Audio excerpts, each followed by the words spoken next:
It's like you were waiting for it. You said you changed your avatar. Your old one was cringe. I actually can't see it all that well, because like on the OBS restream chat thing, the icon is like super tiny, so I actually can't see it all that well. I wouldn't worry too much about it.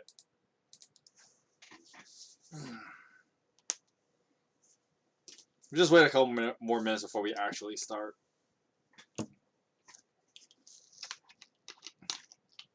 I probably need to get like some kind of. It just sucks, but like I gotta do a lot of like medical things, so I probably need to upgrade the prescription for my contacts. Because even with my contacts right now, it's still hard to see some stuff. So I think my eyes have in fact gotten worse. So there's that. And among other things, it's just like, oh, such a pain in the ass. But you just gotta deal with it, I guess. It's part of life and part of getting older. Oh no, I'm an old man now.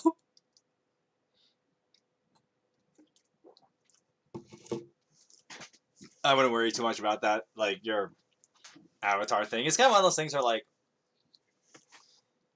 if you're gonna do it, you don't need to be ashamed for the most part. I mean, it's one of those things that like, on an unrelated note, something that my litmus test of how you judge your actions, whatever it might be. Now, I know I say this from a point of advantage, because not everybody may have, like, a childhood as I have, and kind of the environment I have. And I like to, I always say that, like, I'm extremely grateful and extremely blessed that I have a family as wonderful as mine. But the way I gauge anything that I do is I always ask myself the question, is it something I could tell my parents, kind of thing? And so when people talk about like some of the stuff they have to do in secret, and I'm not, and you got the extremes of like some people who like do some drugs or whatever, or people that have like weird fetishes, if you, for lack of better words, they have like weird interests in certain things. I always put the litmus test question of, is it something that you would be ashamed to tell your parents? So, for instance, like, okay, you guys know I have like a love for like manga and stuff like that, and the kind of stuff that I read. And the funny thing is, like, my parents know the kind of stuff that I do read, because I am unashamed to tell them the kind of stuff that I read. And even though there are some things that are like, okay, a little questionable here and there, but at the same time, I know that like, oh, what I'm doing is not like, it's nothing to be ashamed of, because I am not ashamed to tell even my parents that, because your parents are usually like pretty harsh critics after yourself. Your parents are the most harsh critics that you have. And so in my mind, I always think that like, well, if my parents don't judge what I do, that then I'm pretty sure I don't have to feel guilt about what I do. Of course, from a biblical perspective and a biblical standpoint, this is where I talk about like, check my Exodus video and talk about how one of the reasons why it's in the Ten Commandments, where like honoring your parents, because as I spoke about in that video, your parents are kind of stand-in for God in some ways. And the way that I word it is that your parents are also your first contact with God. And I have this whole philosophy thing. I'm not going to go too deep into it right now. You can go watch my Ten Commandments video about that. But basically, your parents are your first contact with God. And so how your relationship with your parents are really influences the way you view like religion and stuff like that, and your perspective on God. Your parents are a huge influence on that. So to inverse that, when I judge anything that I do, and the way that any of us should judge any of our own actions, now I'm aware that, and this is once again why, mega hot takes, but this is why the single mothers epidemic is such a problem, because children really need both parents, because they need the parents as kind of even conflicting perspectives as well, as far as judging your own actions. And so, I grew up with two wonderful parents, very understanding parents, and my parents were very experimental in how they thought on how to raise kids, and so that was a huge help in my development, and they're kind of models that I use in how I give, like, even it's one of those funny things where when I worked as a pastor, I was able to give like parenting advice to parents, despite like what I was like a 25-year-old little shit, right? Like, what do I know about parenting? But at the same time, I had learned a lot from my own parents and how they raised me, and so going back to the stuff that we do, you think your avatar thing's kind of cringe or whatever. The way that you should view anything that you do. And of course, there's the more meta perspective of like, okay, how we think God judges our actions, kind of thing. And there's that meta game with God and how God judges our actions. And when you do it, when you do anything, you ask that question. Is God okay with what I do? And so I think I use the parent litmus as like, because it's pretty hard to just do like between you and God. That's not easy. And so I encourage people to kind of like, you have other reference points, because that's why we have community in life, and why you have the people that you have in your life, is that you have reference points. Because anyone who claims that like, oh, I just have this direct connection with God to do that kind of thing, it's a little suspicious, because to jump that many gaps is not easy. No human being can just do that. And so this is why God gives us, our families, he gives us friends, and, the good influences in our life, so that you have reference points. It's not just like an immediate kind of direct connection with God. Because, and then of course you have the other problem too. If that was the case, then why would anyone need anyone else? Right? I would just have like, okay, if we all have direct connections with God, then we would all just be isolated and only have our closet prayer life and then nothing else, because you wouldn't need anything else. But that's not how life is. My avatar was Shinzo from My Hero Academia. Now my avatar is the Father, Son, Holy Spirit painting. I wonder why the Holy Spirit speaks through people. Oh god, I hate this word. Pneumatomachians believe he's a force. That's true. What about monks? Okay, so, I mean, that's one of the things that with the aesthetic movement, but once again, with monks, they have each other, and they need, the monk order needs each other, and that's why they build, their monastic orders around that. And, once again, no community is perfect, but there are advantages to different styles of how you build your community.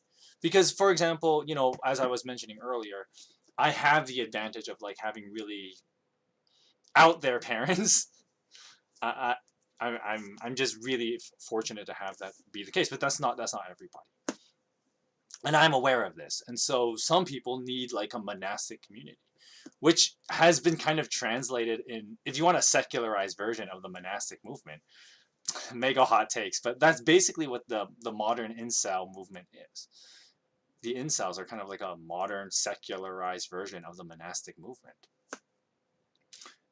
where it's just a bunch of dudes that feel they have a kinship in the same struggles that they have.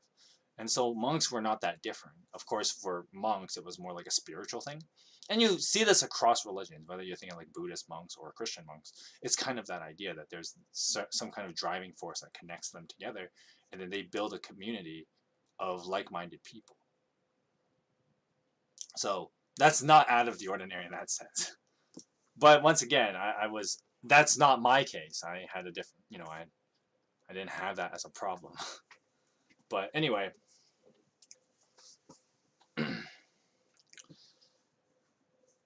did you just throw? I don't even know. It's just like you just doing the pneumatomachinians thing just to like troll me with like. I don't think that's a word you normally use. That's a word most people don't normally use. But Well, I think one of the problems with that opinion, I just want to talk about the whole like the Holy Spirit as a force thing, and I mean it's one of those things that like the the traditional way of thinking, and it's not just in the case of like the Holy Spirit when we're talking about like the Trinity and Christianity, but you read in the book, you read it in the beginning of the book of John, and the book of John has that whole ass thing about how John begins the Gospel of John with the whole like in the beginning was the Word, and the Word was with God, and the Word was God. And then you continue on later to verse 14, where it's again the Word became flesh. Now, before you get to that part, there's all that other stuff about the Word and the light and the light, and the darkness did not overcome the light and all that stuff. This is John 1 from verse 1 to verse 13, basically. And the whole thing about that John is doing is that John appeals to actually the pneumatomachia thought, because once again the pneumatomachia thought is not a uniquely new thought. Actually, as a matter of fact, that's a thought older than most religions. If you study like Zoroastrianism, this is like Zoroastrianism is arguably the oldest religion that exists, and they've had this thought for forever. So, once again, this idea of like God as some kind of like magical force is not a new idea. As a matter of fact, it's an older idea. But then Judaism really wanted to suggest the idea of God as a person. Now, of course, other religions as well. Like you think of the Egyptian pantheon, but the Egyptian pantheon kind of did the inverse of like how animism works. And so the way animism works is the idea that everything in the universe has a spirit. And so like you look at the river, and the river has a spirit. That spirit is a godlike entity that is as Heidegger in philosophy would put it, the nature of rivers. Of course, the Greeks also predicated that idea with the whole Aristotelian, what's that? I can't remember the actual name for it, but he has the whole thing where like there's the four aspects of a thing. So you have the mold, you have the form, you have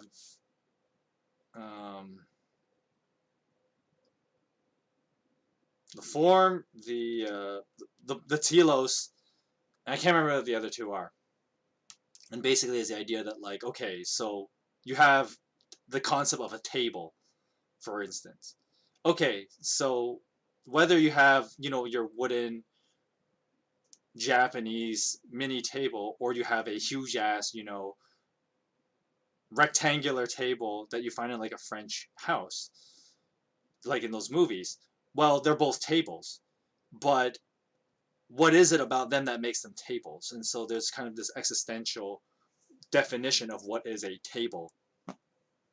And so in the same way, the ancient world kind of thought about that with like the spirits of things. And then that's how they had created gods in like, you think of Egyptian mythology, so the sun god. And this is not a new, this is a very old concept. The sun is a god, and then the rivers are gods. Well, the river is a god, or there's the river god, and he's the god of the rivers, kind of thing. And then you have, the tree god and stuff like that. And so,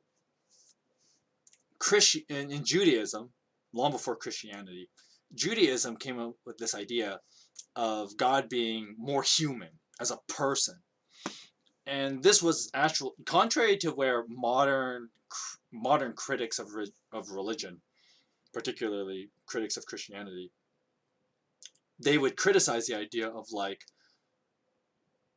God as a man in the sky kind of thing. They think that's a silly idea. But if you actually look at the evolution of religious thought, that was the Judaism idea of God as the man in the sky kind of thing was actually a more advanced idea. Because of course you develop basically the major reason for that was to develop how ethics actually works. And this goes back to the thing I was talking about earlier when I was talking about the litmus test of how you judge your own actions. And I use like, okay, human parents as an example. Well, if God is a person like you and me, then you relate to God like you would with any other person.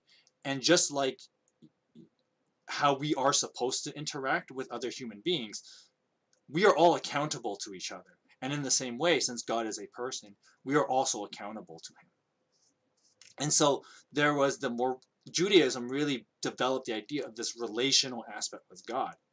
So now going back to the Gospel of John, John kind of condenses all of that in his beginning part, where in the beginning was the Word, or in the Greek translation, it talks about like the Logos.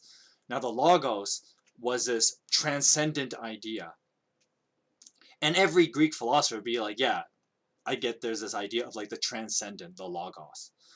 But then as John explains the Logos, and then he goes into the whole part about the Logos became flesh. Well, that was part of that whole evolution of thought that Judaism was trying to really build upon. And so we couldn't, the idea was to move us from just thinking of this transcendent force as just transcendent force, but as a person that you and I were accountable to. And that's why our actions matter. That's why ethics is so important, etc., etc. I know that's like there's a lot more to that, but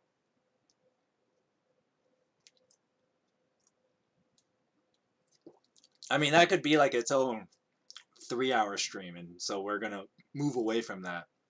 Let's just finish reading your comments, and then we're going to actually get started in the book of Acts, because that's what we're supposed to be doing. Okay, you don't know much about Zoroastrianism besides the similarity to Noah's flood. People say Jesus was copied from Horus, the Egyptian god. And then, yes, I heard ancient Jews believe in Trinity before Christianity, or some people believe in God being a person. Yeah, because once again,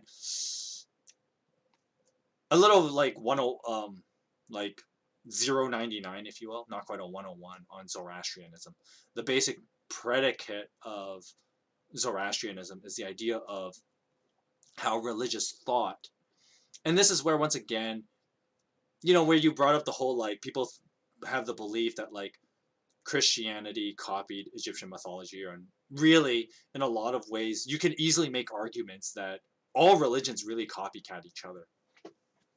And it starts with how, and you can trace this to like, okay, for example, in the Bible we have the Tower of Babel story. So in the Tower of Babel, before there was Babel, the people were all unified in language, as the Bible tells us. Go watch my Genesis videos for more detail on this. But basically, people were unified before the languages were mixed. And so people probably had a very linear and one-dimensional view on like religion and stuff like that, because everybody thought the same thing anyway. And so even after God confused their languages at the Tower of Babel, the popular theory is that people still maintained that one-dimensional older thought and one-dimensional. Okay, when I say one-dimensional, I try not to say that in a condescending way, because if I talk about like religious thought in a one-dimension way, I'm not trying to be condescending about it. But basically, even after God confused their languages at Babel, people still maintained that older one-dimensional religious thought that they had before Babel. And so Zoroastrianism was likely born out of this. And then, of course, that took many shapes, well, after people developed language. This is where, once again, a lot of people get the idea that a lot of religions are very similar, and there's a lot of truth in that, because they all borrowed from Zoroastrianism, because it is the oldest religion, and it was probably it may arguably very well be the religion that was, let's just say Zoroastrianism's predecessor was that religion that existed before the Tower of Babel. And so Zoroastrianism is basically just the earliest branch off of that religion once humanity was forced to separate after the whole Babel account. And there's a lot of evidence for that. Zoroastrianism possesses a lot of the same stories. It has a lot of the same ideas of spirituality that many religions utilize as they evolved. And so that's why you could make a lot of connections with like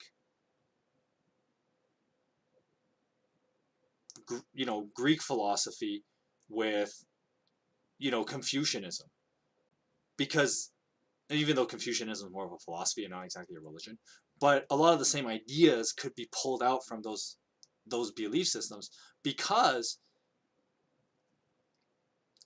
they what's that word? They're derivatives of this unified thought.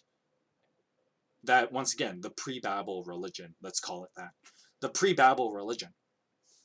And so Zoroastrianism is basically the earliest branch of that, but many other religions would eventually adopt things from this, primordial religion.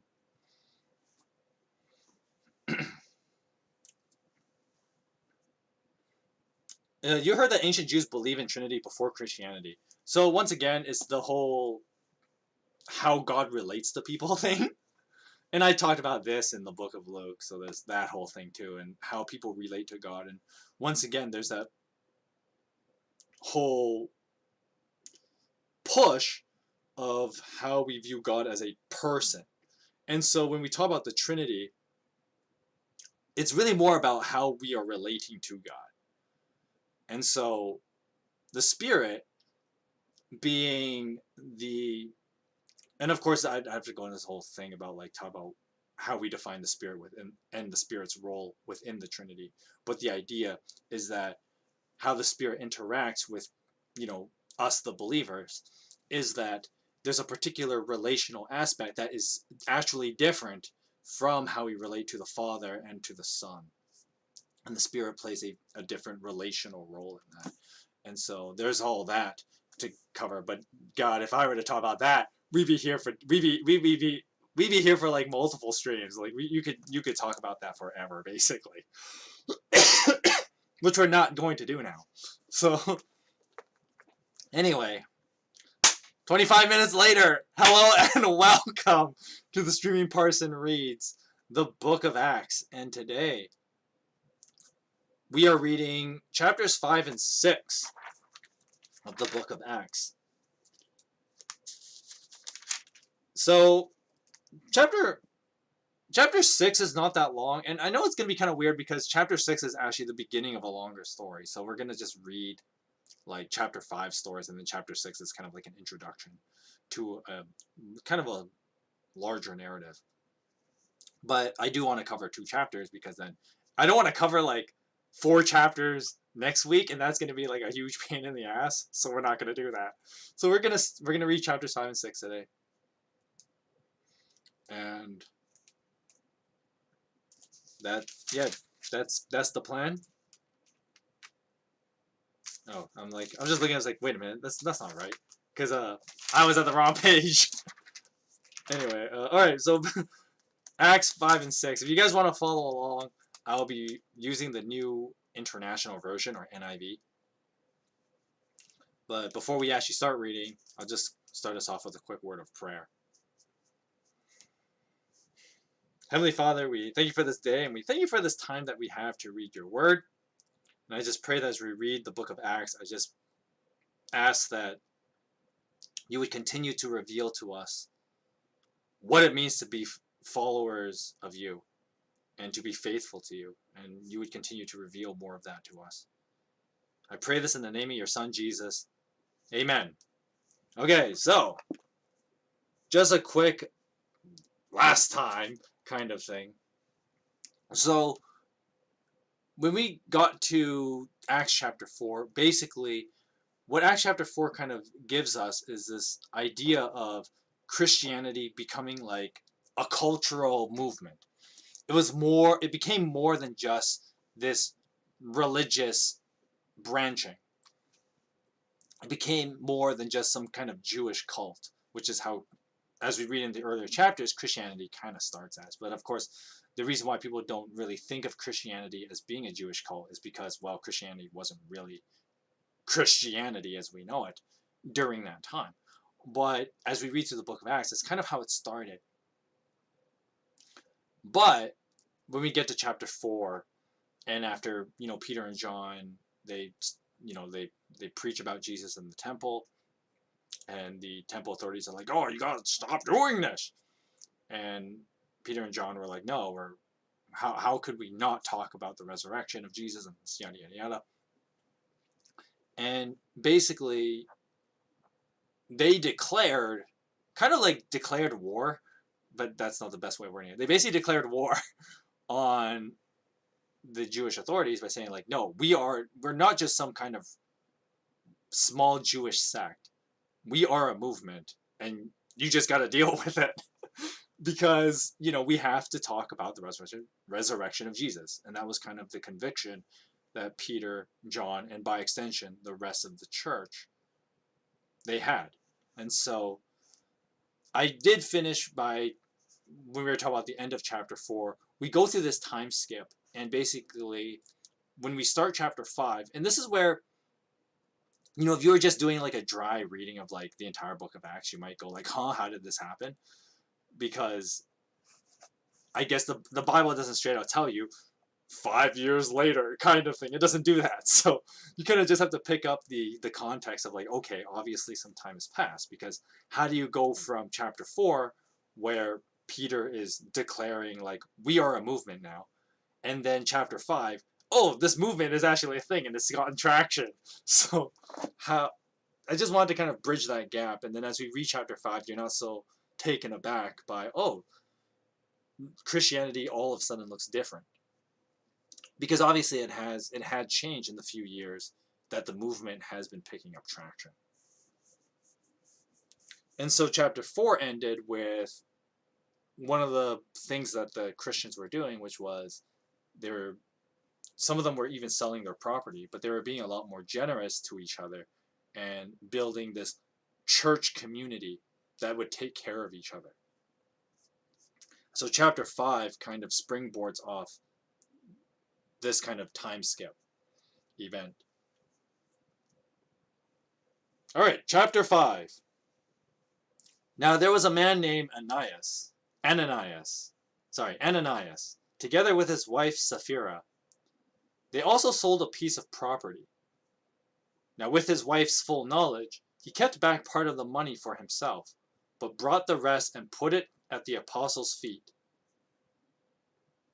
Then Peter said, "Ananias, how is it that Satan has filled your heart, that you have lied to the Holy Spirit and have kept for yourself some of the money you received for the land? Did it not belong to you before it was sold? And after it was sold, wasn't the money at your disposal? So what made you think you could do such a thing? Have you not lied? You have not lied just to human beings, but to God." When Ananias heard this, he fell down and died, and great fear seized all who heard what had happened. Then some young men came forward, wrapped his body, and carried him out and buried him. Now about 3 hours later, his wife came in, not knowing what had happened. And Peter asked her, "Tell me, is this the price you and Ananias got for the land?" "Yes," she said, "that is the price." And Peter said to her, "How could you conspire to test the Spirit of the Lord? Now listen, the feet of the men who buried your husband are at the door, and they will carry you out also." At that moment, she fell down at his feet and died. Then the young men came in, finding her dead body, carried her out and buried her beside her husband. Great fear seized the whole church and all who heard about these events. Now the apostles performed many a sign and wonders among the people, and all believers used to meet together in Solomon's colonnade. No one else dared join them, even though they were highly regarded by the people. Nevertheless, more and more men and women believed in the Lord and were added to their numbers. As a result, people brought the sick into the streets and laid them down on beds and mats, so that at least Peter's shadow might fall on some of them as he passed by. Crowds gathered also from the towns around Jerusalem, bringing their sick and those tormented by impure spirits, and all of them were healed.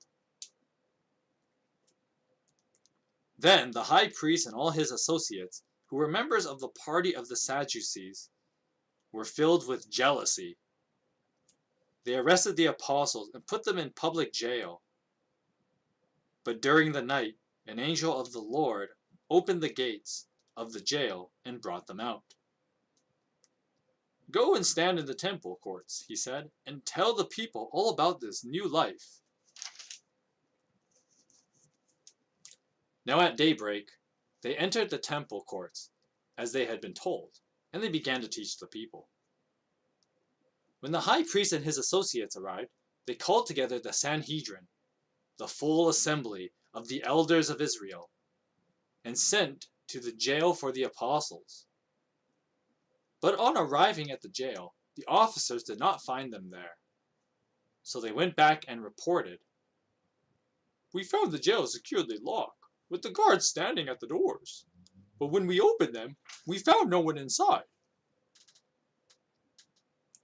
On hearing this report, the captain of the temple guard and the chief priests were at a loss, wondering what this might lead to. Then someone came and said, "Look, the men you put in the jail are standing in the temple courts teaching the people." At that, the captain went with his followers and brought the apostles.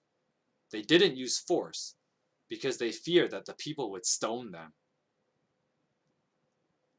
And the apostles were brought in and made to appear before the Sanhedrin to be questioned by the high priest.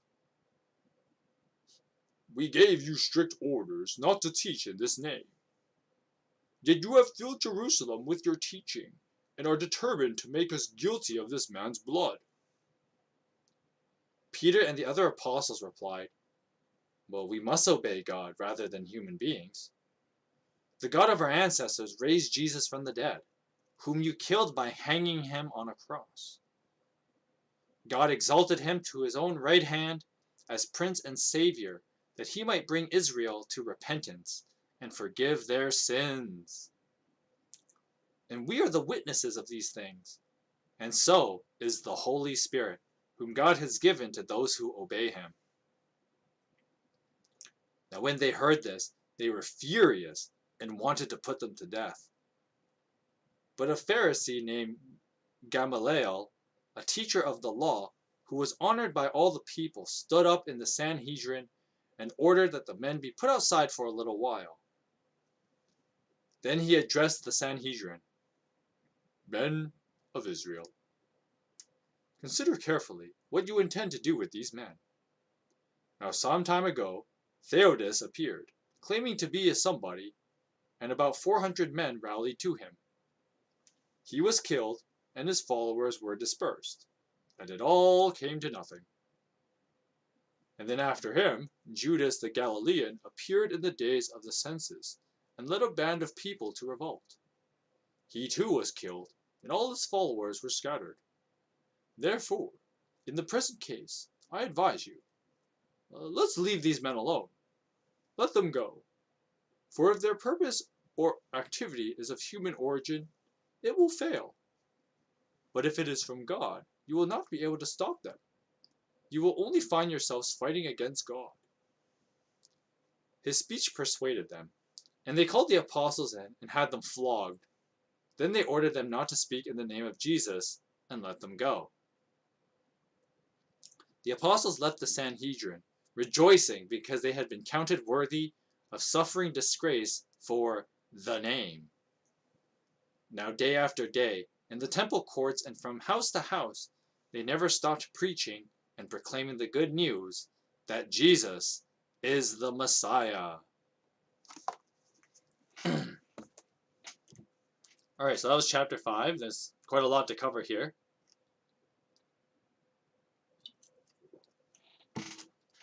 Damn, that honey green tea is so good, though. Anyway. Alright, so chapter 5, a lot going on here. So the first part of chapter 5, we have this interesting account of these two people, Ananias. God, most of these guys, and they all have the same name. But anyway, Ananias and his wife, Sapphira. Now, at first, people would, if you kind of just look at the story at a glance, you'd be like, well, I thought we just read at the end of chapter 4 that people were selling, their property, and they were laying out before the apostles and stuff like that, and they were being recognized. I mean, that's how Barnabas is like, oh yeah, we're introduced to Barnabas, who did the same thing. But then this guy here, he gets punished for doing this. So what's going on here? Of course, anyone who just keeps reading the story, the answer is kind of obvious of what Ananias and Sapphira were actually doing. And I'm just going to skip to that part. And that's where when Peter asks them, and the question is very specific, the question that Peter asks them. He asks them, is this the price you and Ananias got for the land? And so the assumption is that when Ananias first showed up, even though it's not explicitly stated, he must have made a statement about how, like, this is all the money we've made from selling our property and we are giving it to the church, kind of thing. But as Peter points out, this is a lie. Peter knows that this is actually not the case, that they actually held money for themselves, and that we the audience also know this, that they kept some for themselves and then they put some toward the church. And so when Peter asks the question, is this the price? The assumption is that he was asking, is this everything? And they said yes, even though that wasn't the case. And so that's where this whole lying before God thing comes in.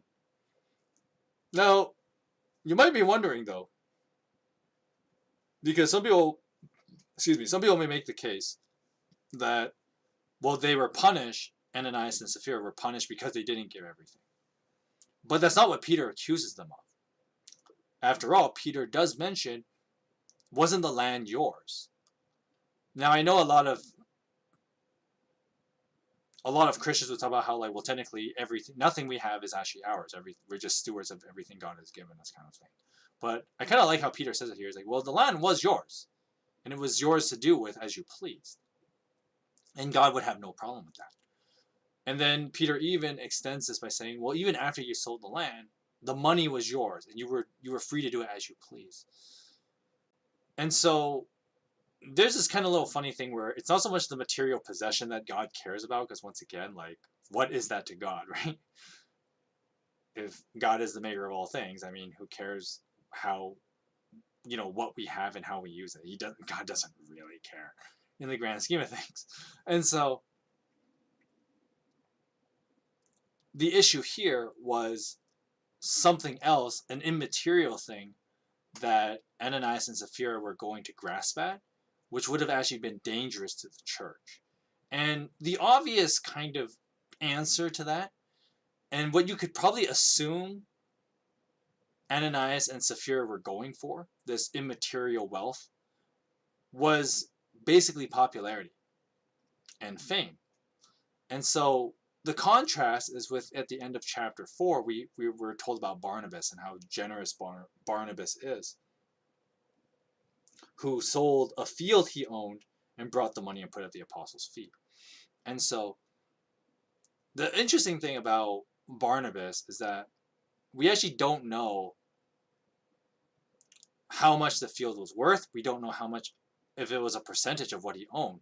Because for all we know, the Bible does say that it was a field he owned. For all we know, Barnabas could have had more fields. Barnabas could have been extremely wealthy, which is probably likely the case. It's how Barnabas funds his multiple ministry trips that he does. So that's very likely the case. But when Barnabas sells one field, he's generous about that one thing. And so there's that interesting kind of contrast that we see. And,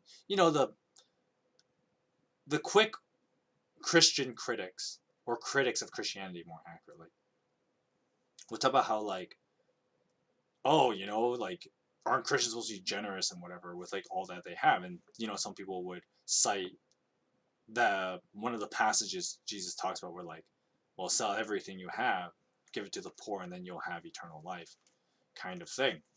But when you read the Book of Acts, and this is one of the things that's kind of neat about the Book of Acts. The Book of Acts, these people are very realistic, and so what good would, and I mentioned this last week as well. It's like, what good would it have been if Barnabas literally sold everything that he had? Because then now he'd be a bum on the street after that, because he would have nothing. So no one would actually just sell literally everything. But of course, the whole Jesus passage refers to the dangers of the love of money. And so the contrast here is that Barnabas is someone who's wise with money. He's not someone who's obsessed with his wealth.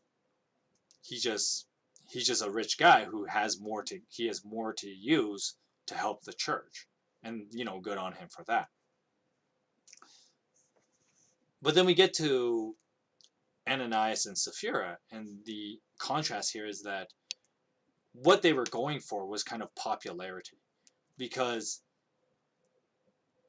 by making the claim that they were giving the price of the field, as Peter asks Sapphira in verse 7 or verse 8, the question Peter asks her, and the way that he asks it is this idea that, like, Ananias and Sapphira were planning to deceive Peter and make themselves look really good by saying, like, oh, we're actually giving, we're giving the entirety of what we sold, even though they're not actually doing that. And so, but when you like, imagine if you were like a bystander in this scene, and they came by and they said, like, oh, we are giving everything that we have for the Christian movement. Well, damn, like, these guys must be, look at how generous these guys are. That's how awesome these guys are. But then Peter calls them out and is like, well, why do you feel the need to lie about that? Because the danger to the Christians would be like, okay, other Christians might get attracted to Ananias and Sapphira and their kind of shitty attitude. But if you let people like that be in charge of your Christian movement, well, then the Christian movement would take a lot of hit, and it would damage it quite severely. And so that's really what's going on. That's one of the weird things with, like, this story. But at the same time, even though all the evidence is kind of there, and the Bible does kind of spell it out. I know some people tend to gloss over those details, and then they kind of go, well, why did God kill these two people? But in the grand scheme of things, it was really about protecting the Christian movement, if you will. And so you couldn't have, schemers, dangerous schemers like Ananias and Sapphira, become popular and even grow, get traction and have people be attracted to them. It would have been dangerous for the Christian movement. And I think that's the real reason why that Luke tells the story this way.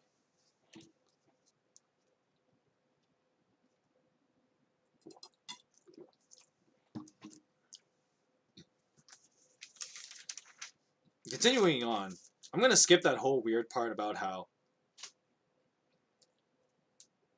the apostles are, like, doing miracles and stuff, and they're just preaching every day, getting more people to join the movement, if you will. So we're just going to jump to the part where, starting with verse 17, the apostles they get some more heat, because the Jewish authorities are like, hey, we told you not to go around preaching this Jesus guy. You're still doing it. So what's up with that? And so now it's not just Peter and John. It's like all 12 of them now. And they get thrown into prison. It's a little bit of deja vu. Peter and John are like, yep, here we go again. And so there's a little bit of that. And of course, in this case, they have a supernatural escape, as opposed to just like Peter and John just not running into too many problems the first time.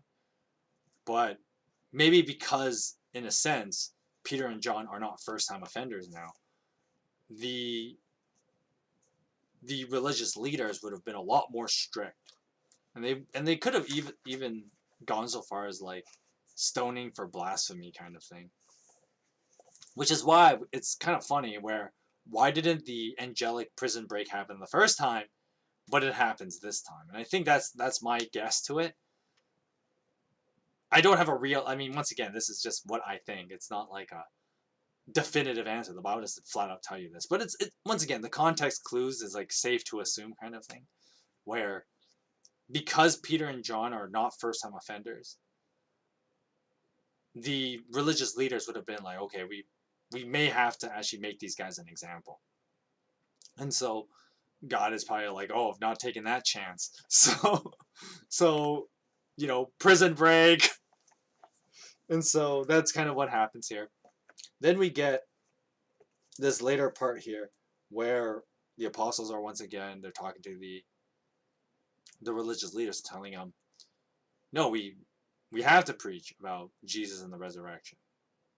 How could we not talk about this? Because this is, that, as I've talked about many a times in the book of Luke readings, the Christian movement was about, no, there's a new dynamic. We don't have to be so focused on the death cult ideas that religions in the past, Judaism included, we're all stuck in.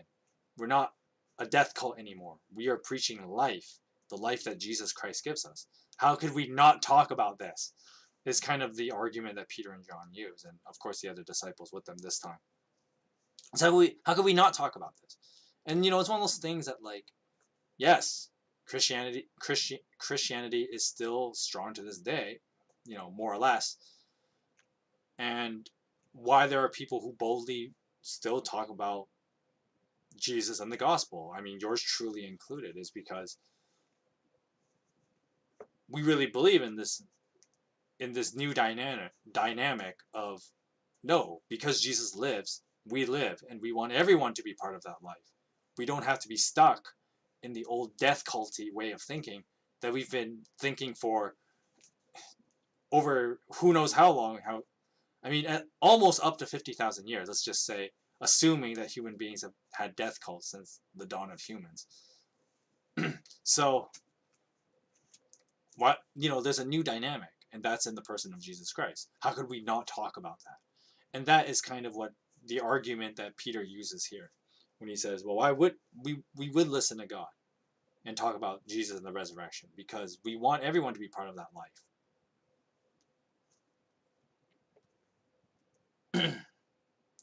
Then we get to this last part. This last part is kind of interesting. Let's talk about this last part here with this guy named Gamaliel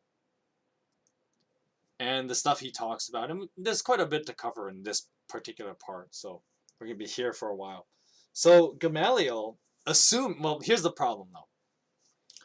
Many a Bible scholar,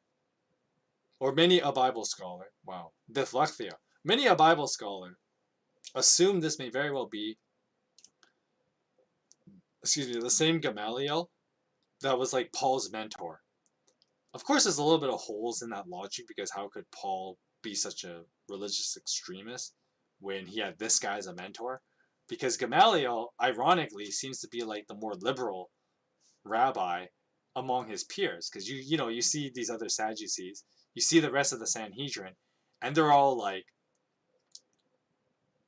pretty extreme in their whole, like, we must defend the Jewish faith. We can't allow these Christian cultists. Well, they're not Christians. Let's call them. We can't let these cultists, these resurrection speaking cultists, run amok. We should do something about them. And then Gamaliel, oddly enough, takes like a very liberal take. And his liberal take is we've dealt with other movements before.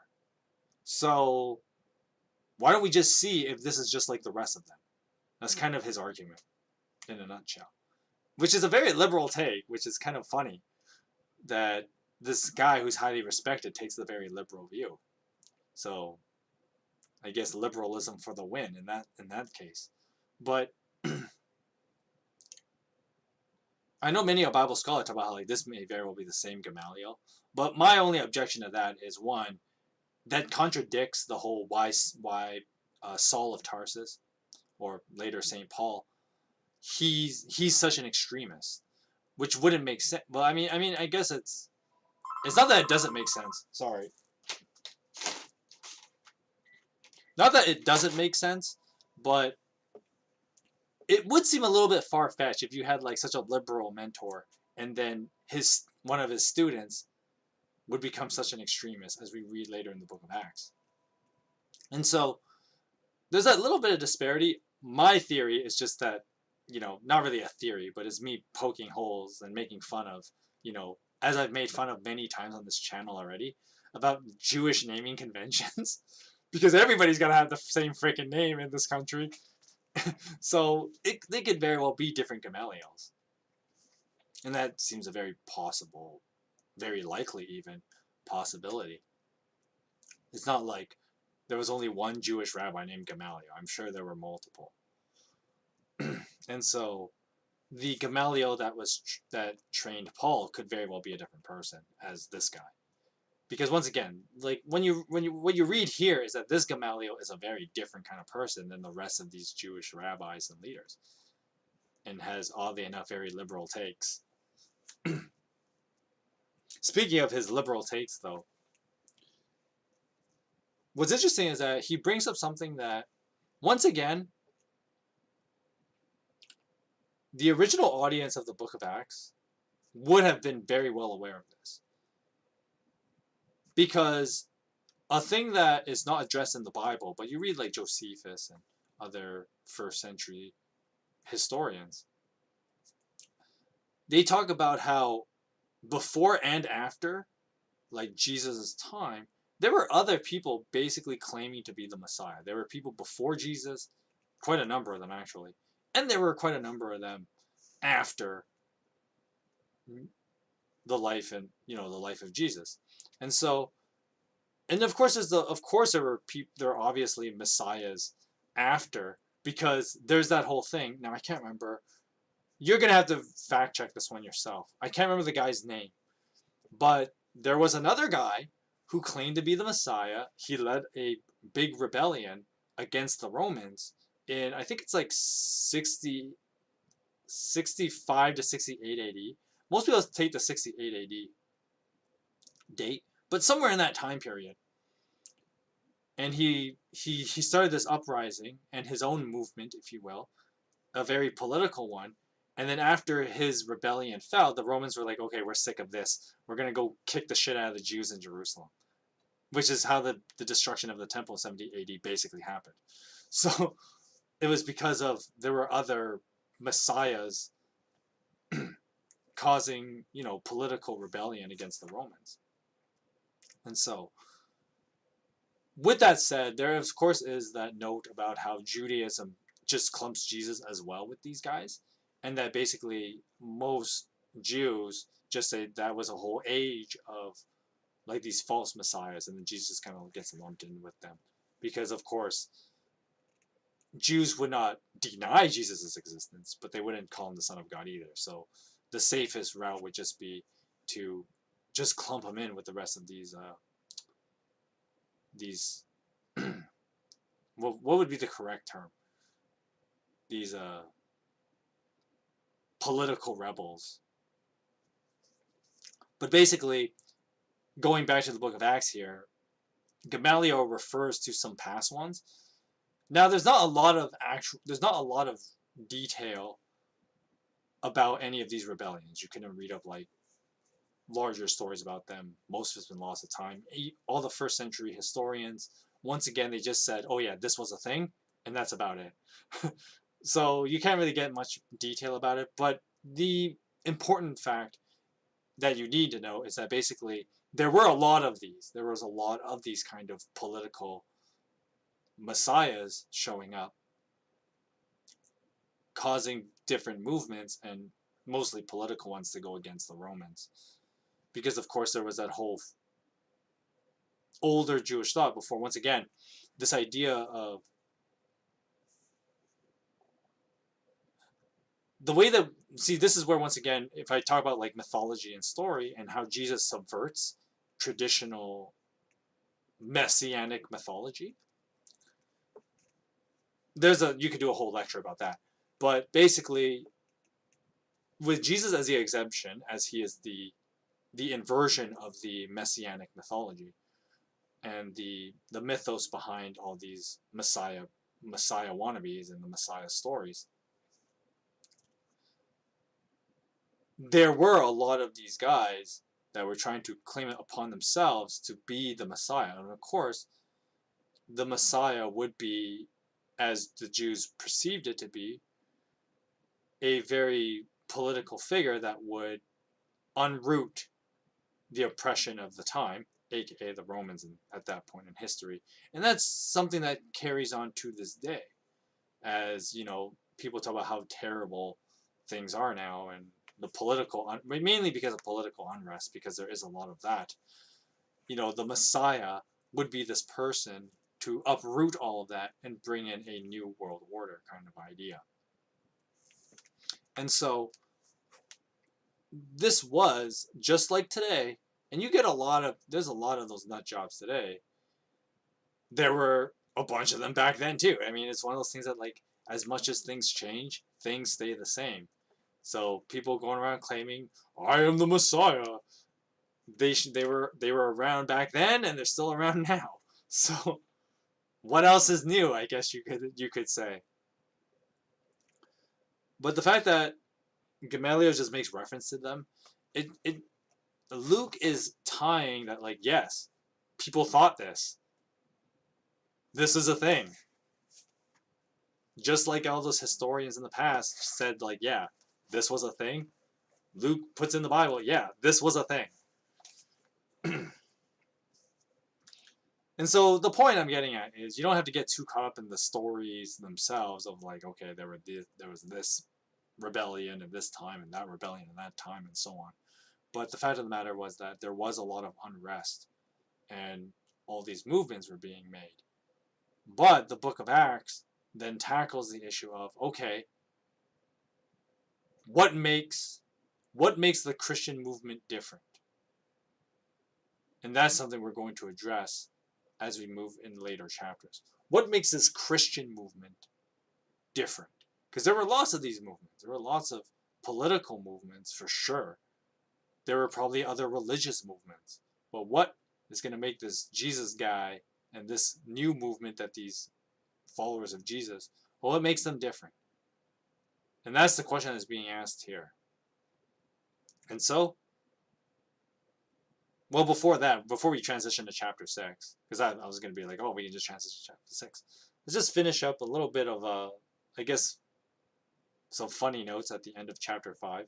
I love how, like, at the end of chapter 5, they're like, okay, after the Sanhedrians are like, we're going to let these guys go, we're still going to flog them, though. We're still gonna do some physical violence. Yeah, because that's how you convince someone to join your cause, is by giving physical violence. It's like, oh, we want you to stop preaching Jesus, but we're gonna punch the shit out of you a little bit first. Like, yeah, that's gonna convince me. That's gonna convince me to join your cause, is by being violent toward me. Like, that's gonna work well. Spoiler alert, it doesn't.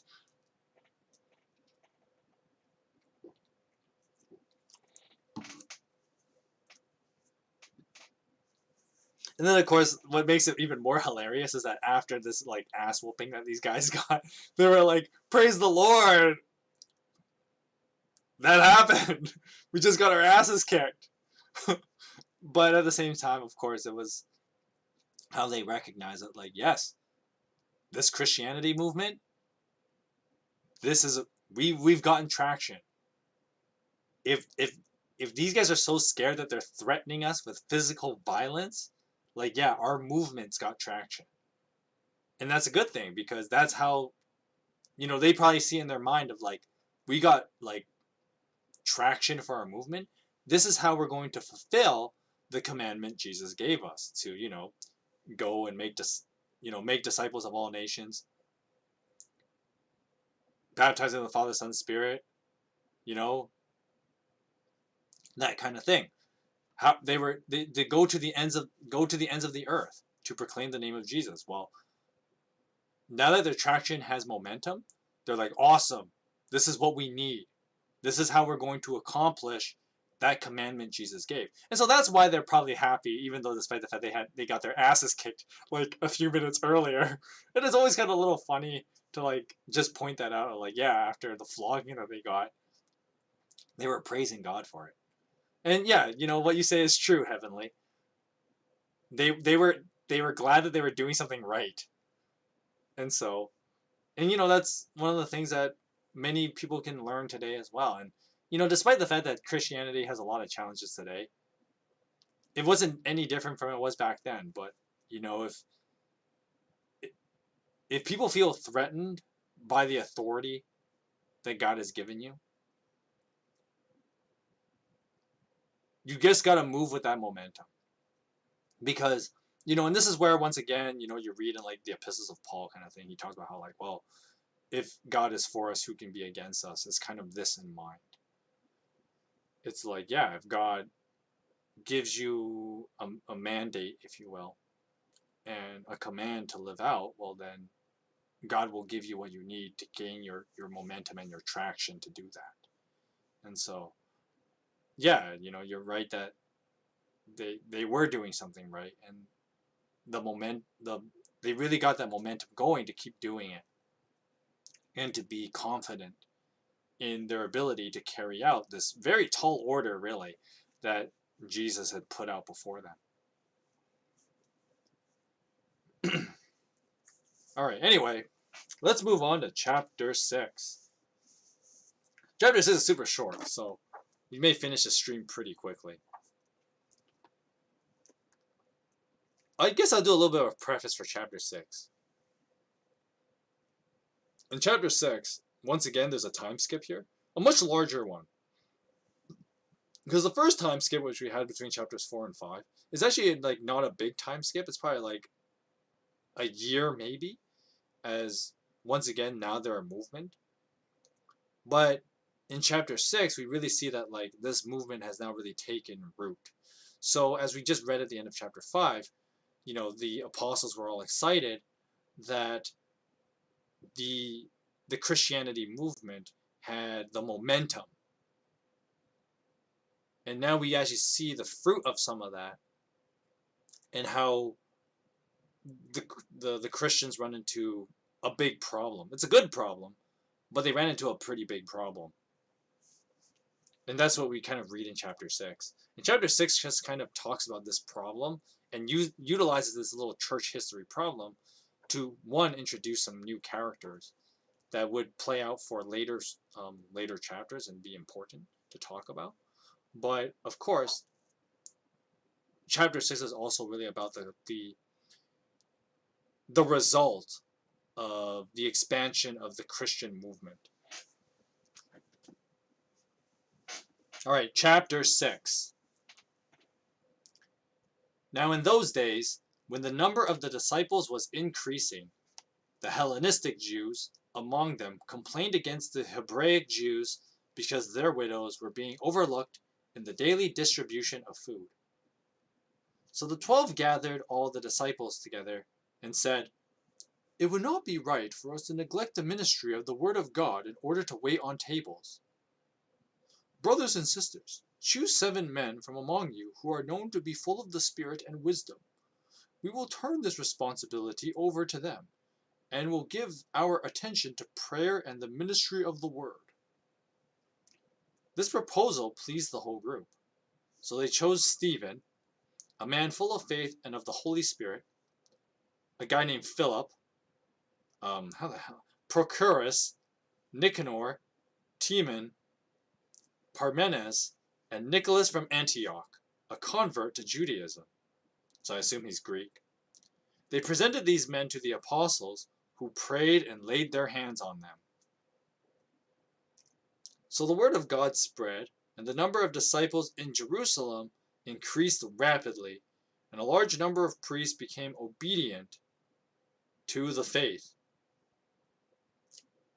Now Stephen, a man full of God's grace and power, performed great wonders and signs among the people. Opposition arose, however, from members of the synagogue of the freedmen, as it was called, the Jews of Cyrene and Alexandria, as well as the province of Cilicia and Asia, who began to argue with Stephen, but they couldn't stand up against the wisdom the Spirit gave him as he spoke. Then they secretly persuaded some men to say, "We have heard Stephen speaking blasphemies against Moses and against God. So they stirred up the people, and the elders and the teachers of the law. They seized Stephen and brought him before the Sanhedrin. They produced false witnesses who testified, "This fellow never stops speaking against this holy place and against the law. For we have heard him say that this Jesus of Nazareth will destroy this place and change the customs of Moses handed down to us." All who were sitting in the Sanhedrin looked intently at Stephen, and they saw his face was like the face of an angel. Alright, so that's chapter 6. It's pretty short. So we only really have 2 things to talk about. We just have to talk about the birth of the parachurch. And so basically a parachurch is just an extension of Christian ministry, but it's not it doesn't do the ordinances of a church. So this is a big misconception, or not misconception, but it's one of those things that like people, even Christians themselves, don't actually know the difference between like a church and a parachurch organization. So the fundamental function of a church is to do the, I guess, religious ordinances. Now you're probably wondering, well, what the hell is the religious ordinance? Which, to be fair, is not a terminology we use nowadays. But basically, how we establish religions, and I'm going to go into like some deeper concept just to add more screen time and more view time, because I mean I could do this in like 2 sentences and be done. But anyway, basically a religious ordinance is this idea of, if you have a religion and it has a set of beliefs and customs, then, or sorry, if it has a set of beliefs, then those beliefs are backed up with certain customs. And then the church's job is to perform those customs as to maintain the beliefs of that religion. So, easy examples.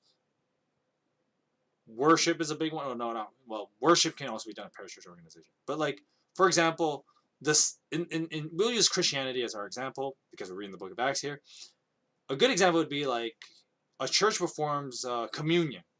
Communion, or the Eucharist, if you're Orthodox or Catholic, same thing. Communion, or the Eucharist, is a church ordinance. And in the sense of like, it is something that is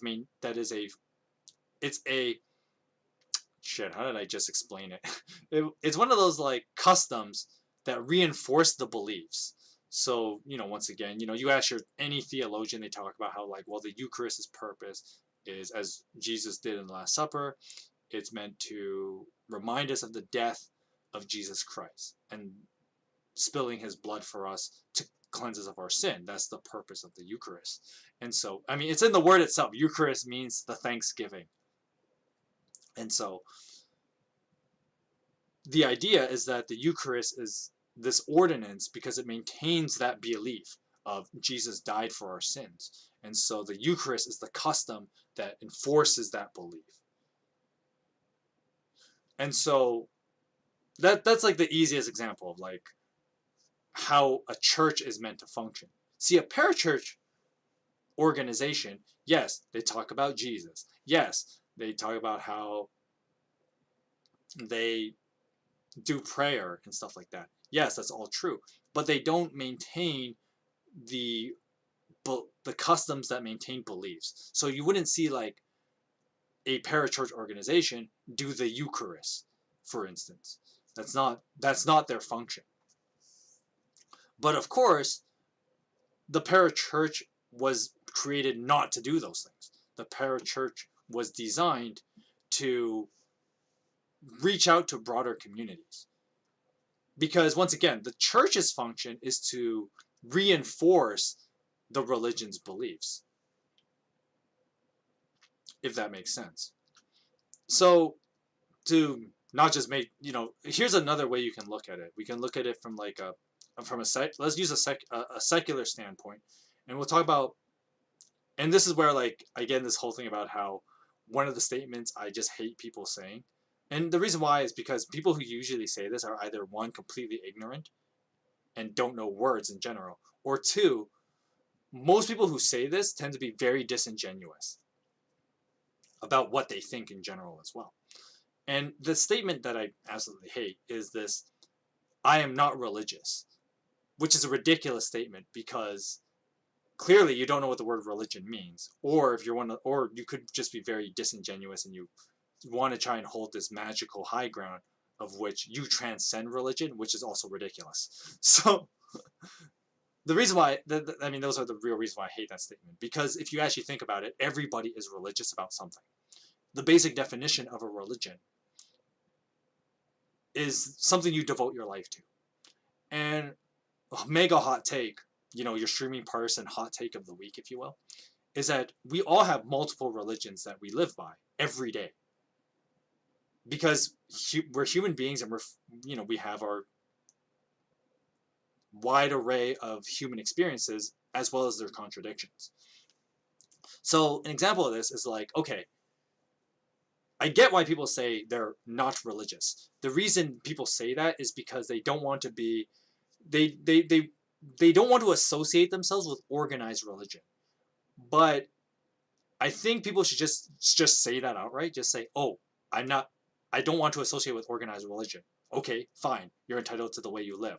But when you say I'm not religious, it's actually a very disingenuous statement because you ignore a big part of the human experience. And the human experience is that we are religious in nature. All human beings are, and we have different things in life that we put high focus and attention to, which is what it means to be religious. I mean, a good example is, for example, there's a lot of people in my family, and now that the COVID restrictions, oh, am I allowed to say that? The COVID restrictions have been lifted. We can start doing basically religion in my family. We don't call it that, and most people wouldn't call it that, but basically you can kind of view it as a religious thing that our family does. We call it traditions in our modern language, but basically it's a religious act that we do. And so my family, like my cousins on my mom's side of the family, we love Disneyland, and we tend to go pretty frequently. Shit, it's been like 3 years since the last time we've gone. Like, yeah, we're going. And that's a tradition we built up, and it kind of has this religious aspect to it. There's a certain fundamental set of things that we do. There are things that we think of, our love of Disney and stuff like that. And we reinforce that with the trip to Disneyland. So it has that kind of religious aspect. It's like, okay, we have an agreed love of Disney, and so we make a tradition, the custom, if you will, to reinforce our belief is that we are going as a family to Disneyland, and it's a pretty sick ass experience. And so that's something that we do. Of course, I know that's a more extreme, or not even extreme. That's just like, I mean, financially it's more extreme, but it's a type of religious act. You could even take very light versions of this. Like people, like this is once again where people think like, oh, it's not religious because we treat it so casually. But if you really look at it, it's its own religion. Definitely in Vancouver, where I live. Other parts of Canada are like this too, in some places in the States. It depends where you live. But in Vancouver, man, people are huge hockey fans here. And the way people talk about hockey a lot, like my family, like my household, my dad, my sister who used to live here, my brother, all hockey fans. All hockey fans. I'm the odd one in the family, and there's the whole joke I'm the adopted one because I'm not the hockey fan of the family, but a lot of people in my family are, and of course my cousins as well. They're all hockey fans. And so once again, you can think of like hockey and like watching professional hockey for sure. You can treat that as a religion. It has a set of beliefs. You gotta like hockey. You gotta have high respect for your preferably your home team. Of course, my brother-in-law is like the weird one because he likes a team from, he likes the Montreal Canadiens. So my brother-in-law is like super weird, I guess, in that case. But like you'd look at like my sister, my cousins, they're all Canuck fans.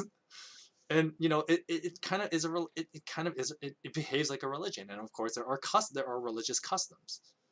You know, hockey night is a sacred time. You when it well, of course the Canucks didn't make it to the playoffs, but hockey nights are generally like they're a special time, and we make time for it to sit and watch hockey. In a way it is a religious act. Of course, no one really views it that way, but of course, one of the things that people tend to forget about, like, let's put it on the inverse of religious customs, is that more often than not, all religious customs really do is just take normal actions and then put a spiritual significance behind it and line it up with various core beliefs. So going back to the Eucharist as my example, the Eucharist, if you actually look at it, the Eucharist is a very normal action. Eating and drinking. Things that we all do every day to, live. And so, from the Catholic standpoint, you put an extra spiritual significance to it. Baptism's like that too. For different reasons, but it's a religious ordinance as well. Baptism is it's a different religious ordinance that the church does and the pro-church doesn't. But anyways, back to the Eucharist illustration I was using. So, Eucharist, the actual action itself, eating and drinking, is a very regular action. We all do it. I mean, you kind of have to live. So, what the Catholics did was, well, it wasn't the Catholics who first did it, but what the Catholics do is that they add this heavy spiritual significance behind it. And then and the idea of why we do this, and of any religious action, really, and it doesn't have to be just Christian exclusive. We do this, once again, this is why I also make the claim that, like, well, everybody's religious about different things and whatever, because we do this with various different kinds of actions. So the way that the Catholics set up the Eucharist is the idea that, like, anytime you eat and drink, you're supposed to think about the privilege of life that we have because Jesus died for us. So anytime you eat and drink, you're supposed to always keep that in mind, that yes, I am given grace by God. That's why I get to continue living and eating, which is a form of keeping myself alive. It's sustenance. So you're always in the mindset of I'm living because Jesus gave his life for me. It's kind of that idea. And so, of course, we don't instinctively go to the extremes of, like, you're sitting in the morning with your, like, bowl of cereal and just being like, praise the Lord, I live, as you're just munching on some cereal. Like, you don't do that instinctively. But the idea behind the Eucharist was kind of that idea. Baptism is that with bathing. So it's the same idea. It's kind of like this regular action, bathing, and then putting a spiritual significance behind it, cleansing of sin. And then every time you wash any part of your body, even washing your hands, is this cleansing. And so, we do this with all kinds of things. And, there's a whole bunch of things we do, and everybody does it. And so in a way, like, this is where, I would make the claim that, like, well, everybody's religious in that sense of the word. We all kind of do ritual actions to enforce things we believe. And we all have beliefs.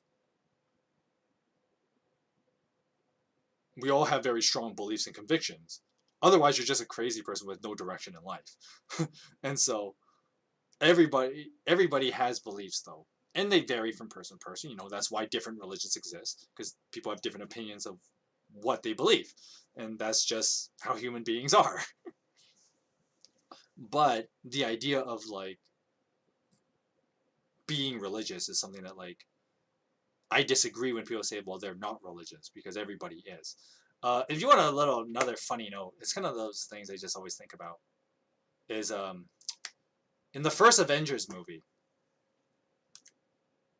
when Loki attacks that public square, can't remember where, but it's like pretty early in the movie, and he shows up and all the people are in fear, and Loki yells out kneel, and he has all the people kneel before the Avengers. And what do you mean you've never heard of the Avengers? Are you for real? Are you I freak out. I would freak out if you've never heard of the Avengers. Like, dude, I love the Avengers. But anyways, so Loki's like, he yells out kneel, and eventually everybody gets on their knees. And then Loki says, doesn't this just feel right? Isn't this your natural state? To be in submission to someone else. And so in a way, like Loki he's pulling at a very human condition thing that, like, yes, humans are like that. Actually, we all worship something. It is our natural state to do that. It's kind of what Loki's getting at, and he's not wrong, actually, if you think about it. Of course, only the megalomaniac would claim that that object should be themselves, but the fact of the matter is that human beings are designed for worship. It's an evolutionary thing. I mean, there's I swear I'm trying not to be political here, but when they had the whole, like, some places were different about this, but like when they had the whole mandate, the vaccine mandates, and people could, like, yeah, you can't eat at a restaurant without, like, mandates and stuff like that. And the reason why, like, there were so many people against this idea, so pro-vaccine but anti-mandate, is that the people believed no government has the right to take away one of the fundamental joys of human life. I've talked about this in other streams too, but one of the fundamental joys of human life is what? Going out eating with your friends. And I mean, think about that. Like, that's something ingrained in evolution since the caveman days, right? Your little tribe would kill a big animal, and then they cook the big animal over a fire, and they sing and dance and tell mythology while eating this animal. Like, that is the very crux of how human civilization was built. And so the reason why the vaccine mandates were so controversial was because it was denying people that very human experience, one of the fundamental human experiences. And as I would say, one of the greatest joys of life is to go out, eat with your friends and your family and whatever. It's a sacred thing, and it's part of human religion, if you want to call it that too, is that we put such a high value on eating out with your friends and family, because that's something ingrained in the human consciousness and the human experience. We've been doing it since the caveman days. There's got to be merit to it. It's a forever tradition that we eat out with our friends, and so it's just one of those things that, like, I don't know, I just always find that kind of funny. Right.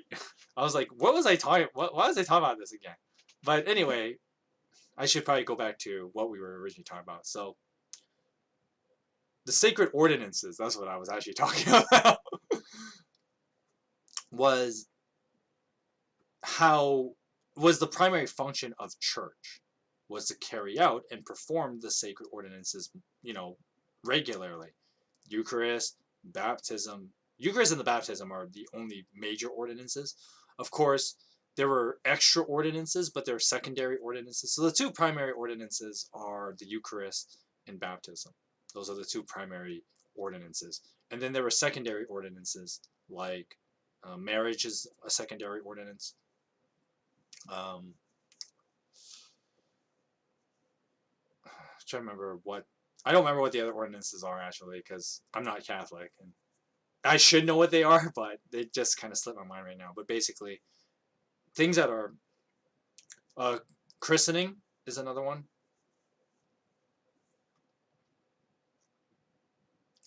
The idea of christening is this idea of for example, in modern, or sorry, the Catholics refer to it as vocation. So, like, when people, like, this is what God has called me to do in life, yada yada yada. That's christening. Or vocation is the word. That's the word I was thinking of. So like marriage and vocation are your secondary ordinances. Churches perform these things, and churches hold them to high value, but they're not actually primary functions of the church. They're not the sacred ordinances. Baptism and the Eucharist are the only ones. Rosary counts as a secondary as well in the Catholic Church. It's a secondary ordinance. And the tradition of prayer that way. But the primary ones are Eucharist and baptism. Every church has to perform those things or you're not a Christian church. So, and that's the primary function of a church. A parachurch organization is not designed to do this. And some parachurches can do some of the secondary ordinances. Rosary prayer is one of them.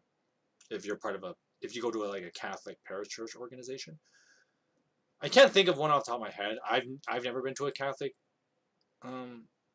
parachurch organization, so I wouldn't know if they actually do that. I doubt it though, because once again, most ordinances are just carried out in the church. Although, like for example, worship is a secondary ordinance.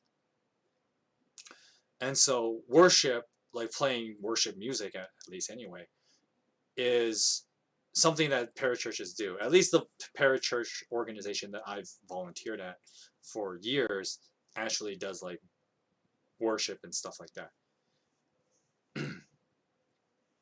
And so parachurches are there to be Christian community places, and that's why they do stuff like worship and sermons. But they don't do the sacred ordinances, because that is something under the authority of the church. And that's the major difference between them. I know I spent like 20 minutes talking about other stuff before we got to that point, but that's the fundamental difference between them. And so Acts chapter 6 actually introduces the idea of a parachurch organization, because what the apostles ran into, which was their incessant, how do I put it? The incessant need of maintaining like the sharing of the gospel as a primary function of the church. That must be maintained by, the apostles are saying we must maintain doing this. We cannot spend time waiting on tables and stuff like that, which was a Christian function. And so here's the other thing too. So church or parachurch, what they're supposed to do, working together, is to carry out the Christian duty. And so the issue with the Christian duty is that the Christian duty is such a huge responsibility, because there's so many facets to it. Preaching the word of God and bringing people to Christ, baptizing people, teaching people what the Bible says, teaching people to live up to that, serving the community, and being, examples of Jesus in people's life, how to help people in various spiritual crises and stuff like that. Like the Christian duty has a whole bunch of things to it. I've just kind of made general categories, but there's a whole bunch of aspects to it. And so a church cannot do all that.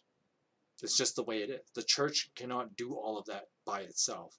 And so the parachurch organization was kind of developed in order to do some of those other functions that the church itself could not do. Because once again, a penance is a secondary ordinance. That is correct. Penance is a secondary ordinance. Because, you could say the preaching of the gospel, but once again, that's kind of that's an overarching term of like preaching the gospel, which would count as a primary ordinance. But the issue when you say it like that is that since preaching the gospel is such a broad term, some parts of it are divided into primary and secondary ordinances. So a primary ordinance is, once again, they fundamentally reinforce pivotal doctrine stuff. Okay, that's another way of looking at it. So penance is that was one of them that I missed, because once again, since I'm not Catholic, I don't think about like all the secondary ordinances, because the Catholic Church focuses on them a bit more. But basically, you think of like the doctrine that penance reinforces. So penance is about how to do actions to make up for sins that you've committed. Now, of course, once again, the Christian duty thing, you know, repenting and changing our ways, changing our ways to um, be right with God. Well, there must be evidence of that. You must show that. But it, well, the issue with penance is that because this has degrees as well, the Eucharist is kind of like straightforward. But penance has degrees of what penance should be like.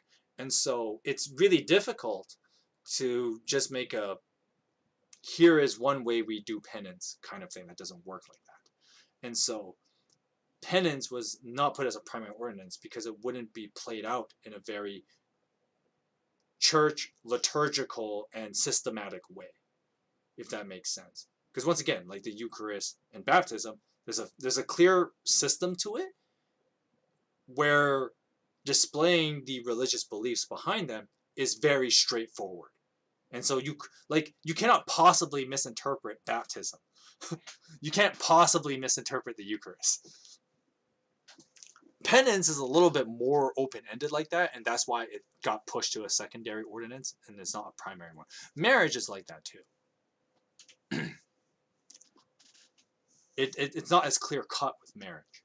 And so the way it's carried out, it is not treated like a primary ordinance because the way it is performed is not clear cut. And you can possibly expand the interpretation to stuff like penance and marriage. But with baptism and the Eucharist, it's pretty straightforward. You can't possibly misinterpret that. But yes, to answer your question, penance is in fact a secondary ordinance. I don't know why I didn't think of that, but you're definitely correct. It is a secondary ordinance.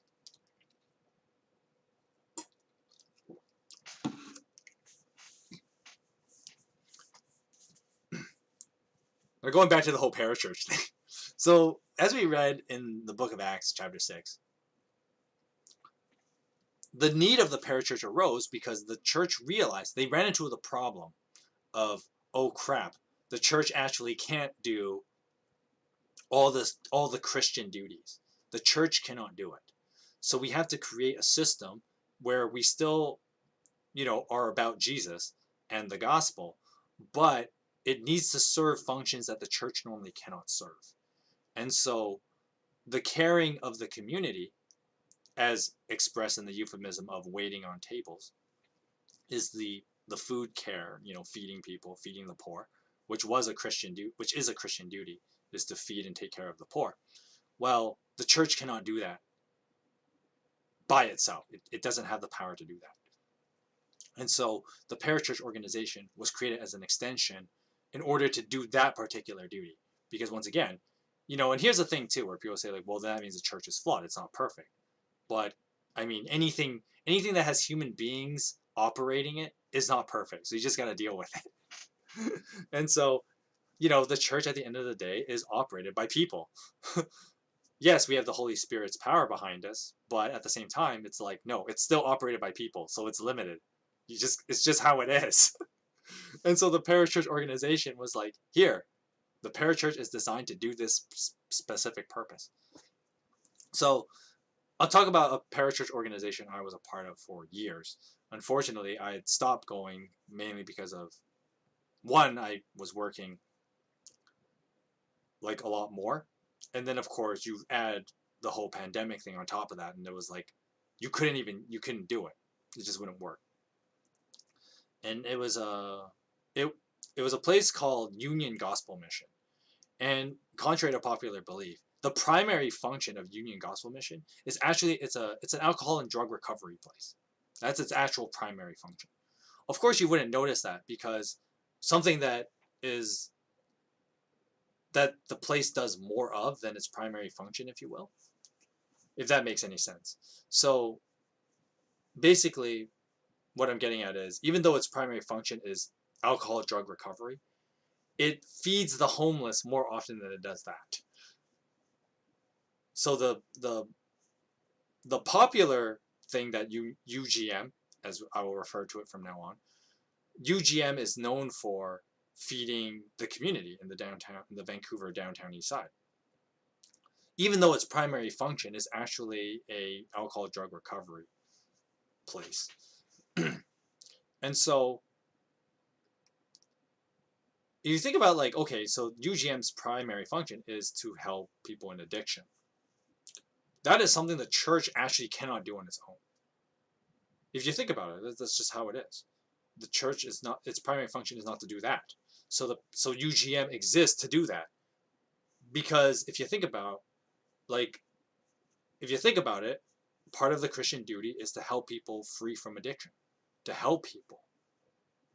I mean, in many ways, but in this case, people with addiction.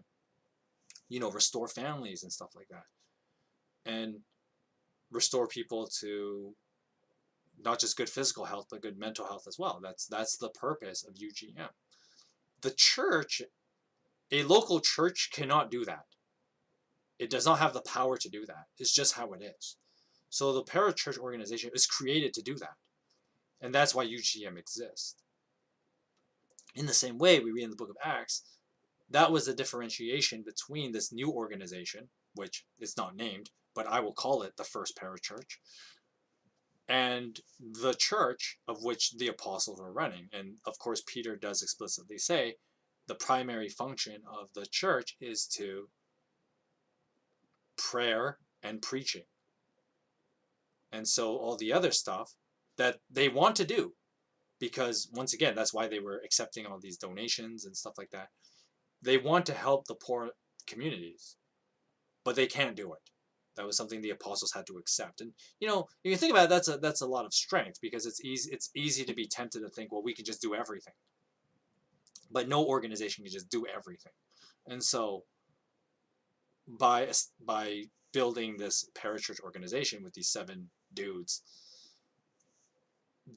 they could maintain the church's primary function, preaching the word and prayer, but at the same time fulfill other Christian obligations, because they knew that they were supposed to be doing that. They were supposed to be caring for the poor, feeding the hungry, etc. That is a Christian duty. And so it's kind of funny that the book of Acts actually tells that this was actually a thing. And of course, it justifies all parachurch organizations, because of course the first church had to do it, because they ran into this problem of, oh, the church can't do everything on its own. Go figure. But, once again, if something is operated by people, which is everything on earth, basically, humans cannot do everything. And so any organization operated by humans can't do everything. That's the TLDR of why parachurches exist. Because the church can't do everything. And it's not meant to do everything.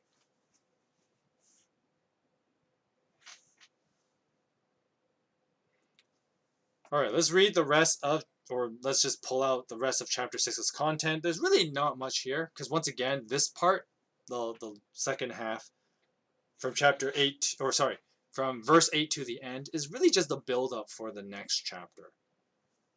And chapter 7 is, an interesting chapter. And chapter 6 just kind of starts this story.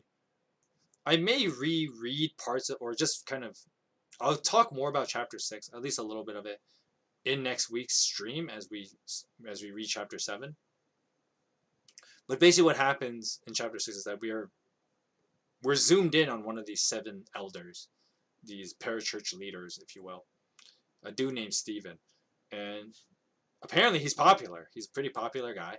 He's doing works for God, so people notice him, and people like him. People think he's a smart guy. And this popularity brewed jealousy. And something I want to point out, which may not necessarily be relevant, but I think there's a parallel being made. I mean, once again, take this with a bit of a grain of salt here, because the time skip is in between these 2 stories.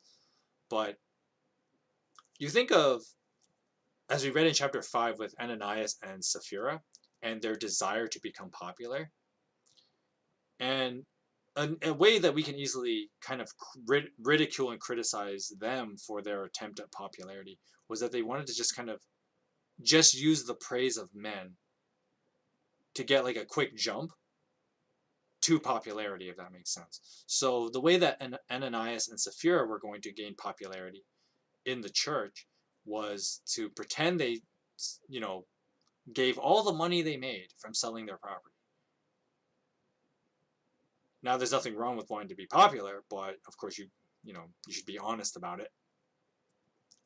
But in their case, it was their dishonesty prevented them from becoming popular, and more than that, it kills them. So, but at the same time, of course you do sympathize to some degree with Ananias and Sapphira and their desire to be known in the church and become popular, because human beings are just like that. We want to be popular. But when you read like with Peter in chapter 5 anyway, his popularity just comes naturally as he performs, miracles and stuff and proclaims the word of Jesus. His popularity naturally occurs. In the same way, Stephen, similar to Peter, his popularity just kind of naturally occurs. As he, he operates this parachurch organization, and more often than not, like for example, a buddy of mine, his name is Jamal, and he's like a mentor to me. He's extremely popular in the Vancouver downtown east side. People know who he is. He's extremely popular because, well, of the influence that he has in working with UGM, a parachurch organization. So, I kind of make parallel. It's a weird parallel to make, but like with my buddy Jamal and Steven, as they do, God's work in the parachurch organization that they work at, parachurch organizations that they work at, because we're talking about two different people here. You're going to build popularity if you're living godly in a godly way, and that's kind of what's happening here. And so Stephen, it naturally occurs. But of course, the reason why I bring up the whole bringing up your, increasing your popularity is that unfortunately, as you build popularity, you will naturally build opposition. People will become jealous of you because everybody wants to be popular, but not everybody can be popular, if that makes sense. Because that's how popularity works. Popularity is about the people who get the most likes, kind of thing. And so Stephen naturally builds opposition. And it's kind of one of those things that, like, it's just how it is. And I know that's a really crappy response to dealing with the problem of, like, as you get popularity, people become jealous, and jealous people do hateful things. I mean, on a flip side, a secular example is like Justin Bieber, if you remember him. Back in the day, when he became popular, a lot of dudes would just talk mad crap about him. But the real reason, it wasn't because, like, it's not like he's a bad musician or anything like that. He did kind of grow up to be a douchebag for a while, but that's besides the point. But people didn't hate Justin Bieber because of, like, his looks or his musical talent. But really, the reason why people really hated him was out of jealousy, I think. Because, of course, his story is a story everybody wishes they had, especially during the time he became popular. It's like, okay, he started as just some kid playing music on YouTube, and then he became popular, and then he became famous. Like, every dude wishes they could be, and that's why you kind of, you see the phenomenon now where everybody wants to be like social media light. A social media light? How do you refer to like a socialite but in social media? But anyway, a social media light, that's my new word. Everybody thinks that that's a possible thing because we've seen someone do it, the pioneers, if you will. And the pioneer, someone like Justin Bieber was a pioneer of that movement.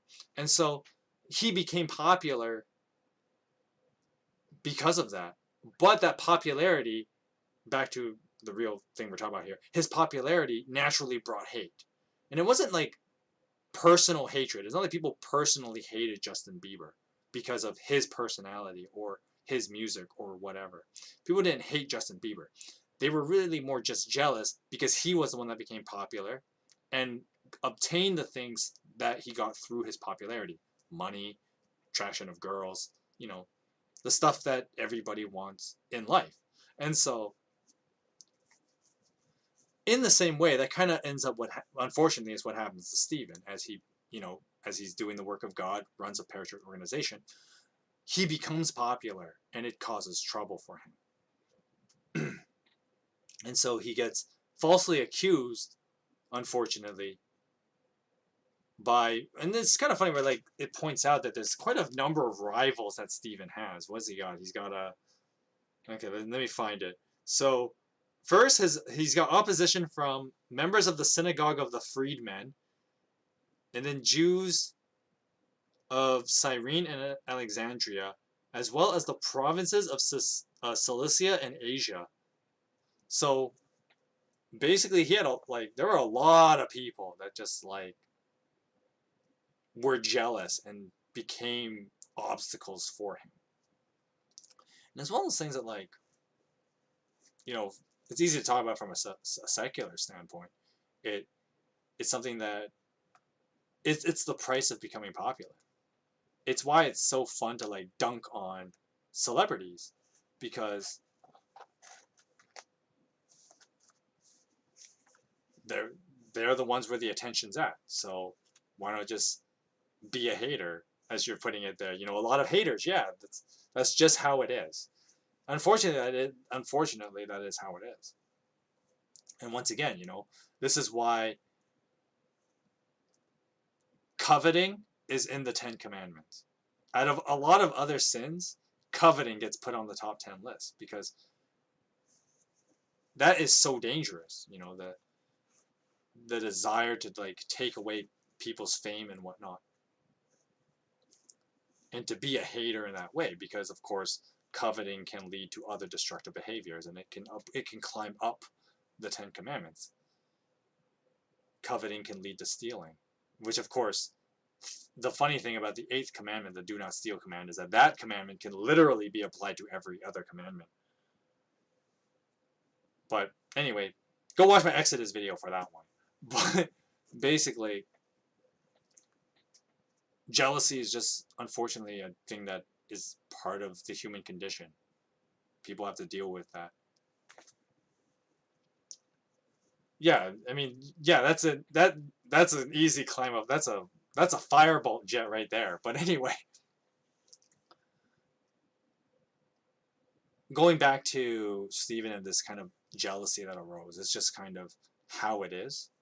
And so I think that's the other thing too, that reading the book of Acts is what I like about reading the book of Acts, is that when you notice the motivation of people as you read through the book of Acts compared to other books in the Bible. I mean, this was obviously the case with the Gospels as well. Like the Pharisees and religious leaders were obviously jealous of Jesus. But you read this in the book of Acts, where people's motivations are pretty clear cut. And so when we read about this event that's going to happen to Stephen in chapter 7, you actually just see it has a very straightforward, realistic explanation. Because, I know many a critic will say well, Bible stories are kind of ridiculous because some of them are kind of out there. But one of the things that's great about the book of Acts is that the book of Acts is so down to earth.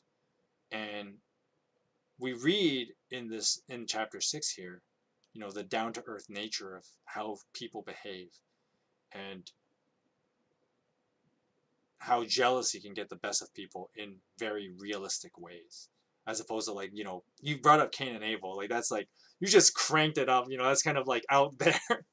That's the extreme, if you will, of mere jealousy doing that to people.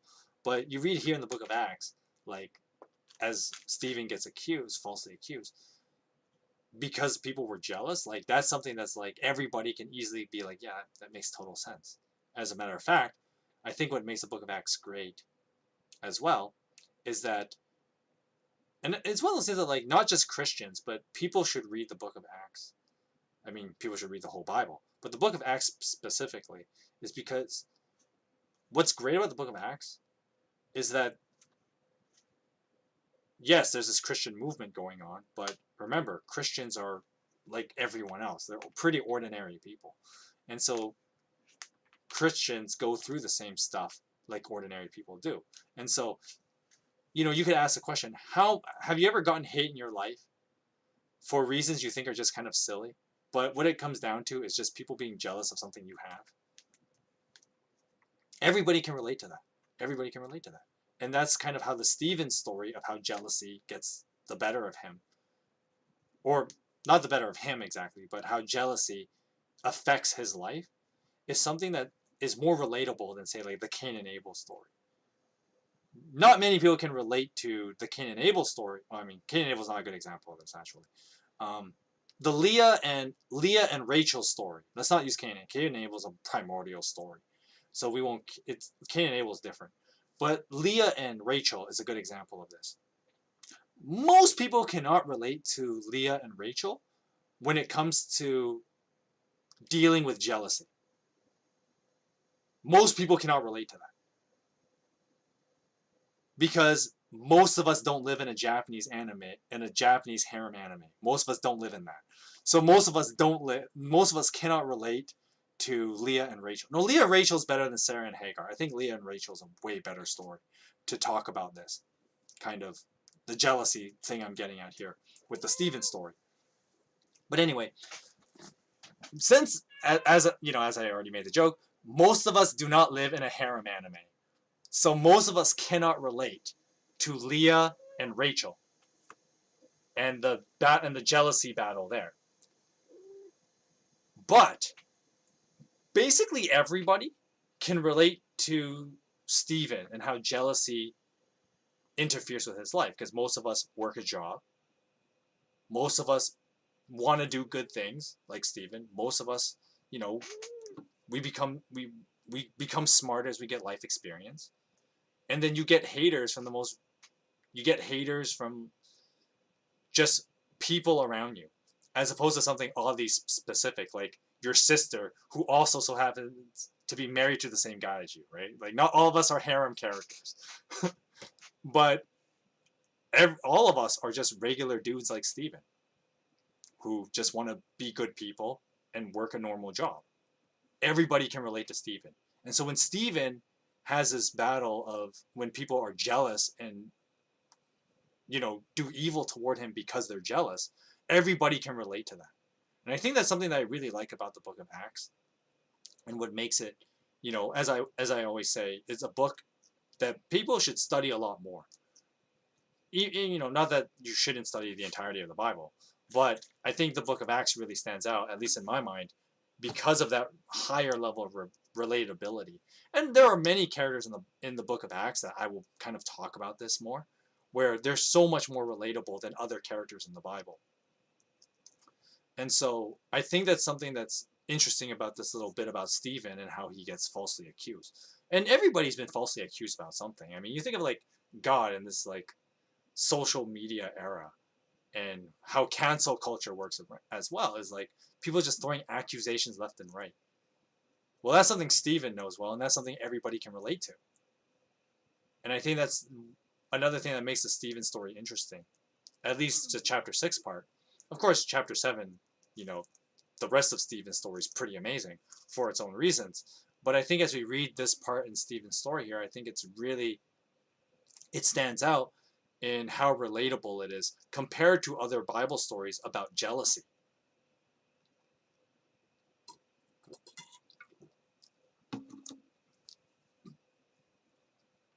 The TLDR is that Stephen is so relatable. Especially every Christian should know how it feels like to be like Stephen, compared to Leah and Rachel, for instance.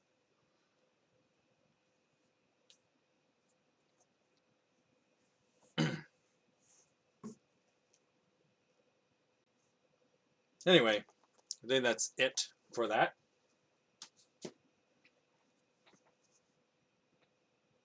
I'm basically done the reading study part of the stream. Just do some housekeeping, but honestly, you guys kind of already know what next week's streams are going to look like anyway. So I'll still say them, but you guys kind of know what's going down. With that said, if you guys have any questions, go ahead, shoot some questions if you have them.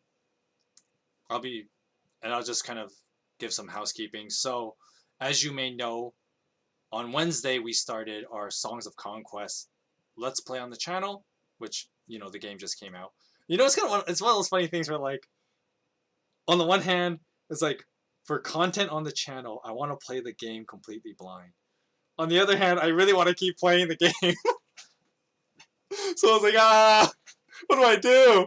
But anyway, in all seriousness, we will continue the Let's Play on Monday at 2 o'clock Pacific time.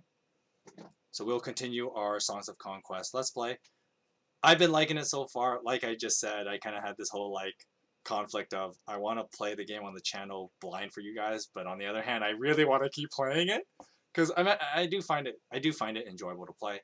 I mean, I won't give them my deeper thoughts now. That should be in a Songs of Conquest video, not this video. So, but with that said, you want to see my thoughts on the game and see me play more of Songs of Conquest. We're doing it twice next week, on Monday and Wednesday at 2 o'clock Pacific time, and then next Friday we will continue our Book of Acts read with chapters 7 and 8. How do you feel about Christians saying, I am in no denomination, I am born again? I understand the message, but feel it's futile to say that. Anybody can be called born again and be heretical. Okay, so there are two questions. There are two questions that you are asking in that, and so we'll kind of tackle one of them at a time. So this, similar to the whole I'm not religious thing, there's a statement, I think I talked about this, was it last week or 2 weeks ago? I talked about it pretty recently in a Bible study video. But there's a statement that Christians make that I absolutely hate. And it's the one where it says, I'm not religious, or sorry, it's Christianity is not a religion, it's a relationship. I hate that statement so much. Because once again, it's actually very disingenuous. Whereas, like, no, Christianity is a religion. It's a religion about a relationship. But you cannot nullify one to exemplify the other. I remember I got in so much shit with a buddy of mine. Unfortunately, we don't talk anymore because I think I really triggered him. And he basically doesn't want to talk to me anymore. Unfortunately, it's just how it is. But I got on his case about, like, he would say certain things like what you kind of put there with the whole, like, not denomination, born again thing. But he did it with a little bit something more, like, extreme. And I made the point to him, like, you cannot use a false statement to exemplify a true one. And so, in the same way, when people say that I have no denomination, I'm born again, the idea that I understand that people are getting at when they say that is this idea of, well, Christianity should not have these separating aspects to it. Christianity is just about being born again in Jesus Christ. Yes, I agree. Completely true. But you cannot deny that human thought will always separate even people with the same religious ideas. Human thought will just do that. It's part of the whole, as I mentioned earlier, like any system or institution that has human operatives, I slurred that word in a weird way, with human operatives will naturally have problems because humans are not perfect. You just gotta deal with it. And so denominations exist because people think differently. Even people with the same religious beliefs. And Christianity is not the only group that does this. A very good example of this is if you actually research Buddhism. Buddhism has like three primary. Actually, we have a better example aside from Buddhism, but I'll use Buddhism as an example, a good example actually of like denominations, and yet we call all these people Buddhists, even though there's three primary schools of thought in Buddhism, and these, of course, there's like various schools within they branch out from these three primary schools, and the three primary schools they are very different from each other. They're very different. What if I told you that like a third of Buddhists are actually atheists? You might think that's ridiculous, but that comes from these three different schools of Buddhism, where one of the schools, the oldest school of Buddhism called Theravada, I'm mispronouncing it, but you can look it up. Theravada Buddhism basically is the raw teaching of Siddhartha, the Buddha, the teachings of the Buddha and understanding his critique against religion and taking it to a, the atheistic extreme. And so if you know anything about Buddhism and its history, the idea is that, or Buddhism was born out of Siddhartha Gautama's dissatisfaction with his culture, with Hindu cultures, if that makes sense. His massive dissatisfaction with it, which really is not a new thing. I guess he's one of the early people to do this, but many people kind of follow the same kind of life that Siddhartha has. And so Theravada Buddhism was a massive critique against religion in general. And so it naturally took a more atheistic route in its way of thinking. Then the second one is called Mahayana Buddhism. Mahayana Buddhism was something that was greatly affected by Western cultures. And so Mahayana Buddhism has like the Buddha viewed as a god. And there's even like emulations of Christianity that are found in Mahayana Buddhism, because Buddhism has influences from Christianity, in fact. And this idea of like the revelation of the knowledge of Buddha, like, this is where the whole logos thing, in the book of John kind of comes in with Mahayana Buddhism. So how the Mahayana Buddhists understand the Buddha is that there's this fundamental thing that makes the Buddha. The parallel with Christianity a little bit, it's the logos part. But then the logos became flesh. In the same way, Mahayana Buddhism believes that like the Buddha became flesh, and that's Siddhartha.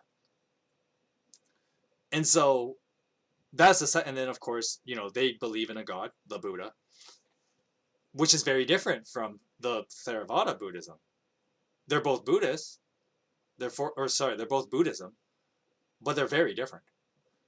And then the third school, I can't remember what it was called. Like, it was called like, I can't remember what the third one's called, but the translation was like Thunder Buddhism or something like that. But anyway, and that's like the more extreme one.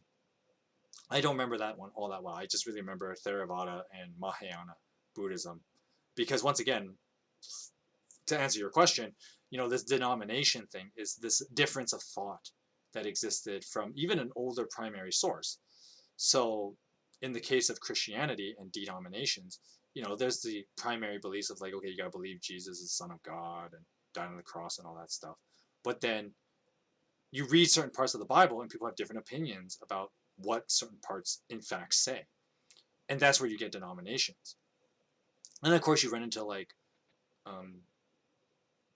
doctrinal, well, not exactly doctrinal, but like other positions of thought. For example, like the importance of marriage. So an extreme case in Christian thinking, to go back to Christianity, Christian examples, Catholics don't think that their priest should get married. But in Protestantism, marriage is a requirement, in fact, for your priest, your pastors, which I have made no secret on this channel. It's one of the things that, like, for instance, I've had my dissatisfaction with modern Christian churches. Because, here I am, not married. And so, in a way, I know this intrinsically, and any church who tries to deny this, I know I will call you on your bullshit. Any church who tries to, say I'm wrong, I'm going to call you on your bullshit. Because I know, and you know this as well. But, like, not being married myself, a lot of churches look down upon that. Because in some Protestant denominations, no, your pastor should be married. It's almost like it's a requirement. And so that's one reason. I know that is in fact a reason. It's not the only reason, but it is a real reason why like many churches have rejected me over the years. It's just how it is. But Catholic churches they view it the opposite. They view it that like, oh no, your priest can't be, he shouldn't be married, because of course it's the Nicene Creed and all that stuff, and the difference of like succession of position within like priestly roles. So something that's looked down upon in the Catholic Church, for instance, is that like nepotism is looked down upon in the Catholic Church. Nepotism is basically showing favoritism in the family. That's the TLDR of it. So even there's difference of thought in that, and there's justifications to both. So in the Catholic Church's case, nepotism is a bad thing. So especially when it comes to church leadership, like nepotism will destroy church leadership. And so that's why the Catholics say, okay, priests cannot get married and have kids, because they really don't want nepotism in the church, because we know for a fact it is actually a bad thing. But at the same time, you have Protestants thinking that like, no, Christianity is very family oriented, so your leaders should have families. If you're going to have someone leading a family oriented, religion like Christianity, they should be family men themselves. So the Bible doesn't actually emphasize either case, or rather the Bible can give example of both cases being true. So the nepotism thing being bad, you look at the book of Samuel. Why did the Israelites reject the judges and want a king instead? Because your family sucks dick, Samuel. That's why. Eli's family sucked dick too. We don't want nepotism in our leadership. It will destroy us. They were justified to think that. But then, oh wait, what about, we read in like the Christian epistles, well, what about your leader should be someone who's married to one wife, someone who has his kids in order. Well, what about that? And so you have the Bible justifying both cases, and so that's where denominations are born from. I know that's kind of like an extreme case, but no, it's a very real debate that Christians still have to this day. And so that's how you address the whole like the need of denominations, and not really I guess, I don't know the need is the right word, but denominations are unavoidable, because you will always have people even using the Bible to justify opposite opinions. Marriage was a good example of that. That was the reason why I was talking about it there. I mean, you could make the case, well, you're not married, Parson. Who are you to talk about that? See, you could do that exact same thing. Then we're back to square one. Duh! But you get the idea. And so, with that said, though, to address the second question within that question, so the whole "I am born again" thing. Once again, I know what you mean when you say that, but the issue is that unless this is what we call the whole Christian speaking Christianese, is that unless someone already knows what you're talking about, you're just talking alien nonsense to them. And how did Paul say it? He said, "I'd rather speak 5 clear words than 1,000 random noises." Something like that. And so the idea is that one of the big problems Christians have is that they try to speak like few words, but what they end up not doing is they're not clear about that. So then you're just spewing words and nobody knows what the hell you're talking about. Anyone can be called born again and be heretical. I mean, you know where you are. This is the Streaming Parson channel. I've had my hot takes, so I'm no exception to the rule. I mean, there's the whole joke, and I talked about this in the very first week of the Book of Acts reading. I mean, Christianity itself is a heretical movement. So, if you take it to that extreme, well then, I mean, denominations and the risk of being heretical is something that we just have to deal with. It's part of being intellectually rigorous and wanting to pursue what it means to know something, which I talked about in the very first podcast. Shameless promotion of the channel. I have a playlist. Check it out. But anyway, it's one of those things that like the pursuit of knowledge will naturally lead to that. And it's one of those things that like once again, this is where we as human beings need to really wrestle with, well, what is good and what is bad? Because new thoughts will always bring up heresies. It's just how it is. Also, no one has perfect revelation understanding. See previous note about church and parachurch. Indeed, I don't like Christians bashing other Christians, either out of ignorance or petty matters that don't affect salvation. For, you mean sola scriptura? I assume that's autocorrect. It's not solar scriptura. Sola scriptura, God's will, preterminism, and God's nature, etc. Yeah, because once again, see earlier note about how pursuit of rigorous pursuit of knowledge will naturally make you run into all kinds of problems. Celibacy. What? I did not know that. Yeah, Catholic Church. Some, and once again, even within the Catholic Church, that's not even consistent, because there are denominations within the Catholic Church, and so they have different opinions on, for example, priests and their celibacy. It varies. It varies because once again, the Bible justifies both sides, and then you run into all kinds of if you think you can just get the direct, easy answer out of the Bible, you're not going to get that. So. For fun, I'll tell you a funny story, which has nothing to do with the marriage thing exactly, but how the Bible sometimes has like opposite opinions on certain things, and the Bible justifies two opposite ideas. I was screwing around with one of the youth groups in one of the church I was working at, and so have you ever played Fire Emblem Shadows of Valentia, which is really a remake of an older game, and part of its story is a conflict between two dragon gods that have very different opinions. So basically you have Milla, who's the nice goddess, gives her land plenty.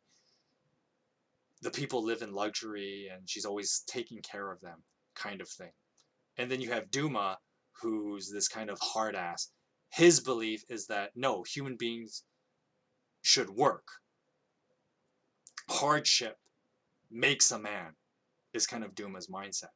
And so when you look at their two countries, well, of course, one of the countries, they appear stronger because they're aggressive. And so the people from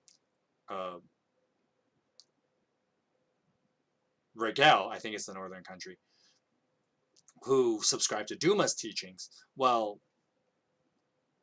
they're the whole like, I can work my way to my rank. And so you have the people who are more like do it yourself, and then you have the other camp where it's like, no, the goddess will provide for us. And so I kind of did this thought experiment with the youth group of this church, and I said, all right, I showed them this video where Duma and Milla have their little argument about who's right and who's wrong. How should they govern the people? And then I asked the youth group, who do you side on? And then some people would pick one side or the other side. And what I did was I gave them a Bible verse based on which one. So for if someone picked side Duma, I talked about how I picked a Bible verse where it was like, expect hardships in this life. And then someone said Milla side, and I gave them the verse of, ask the Lord and you will receive.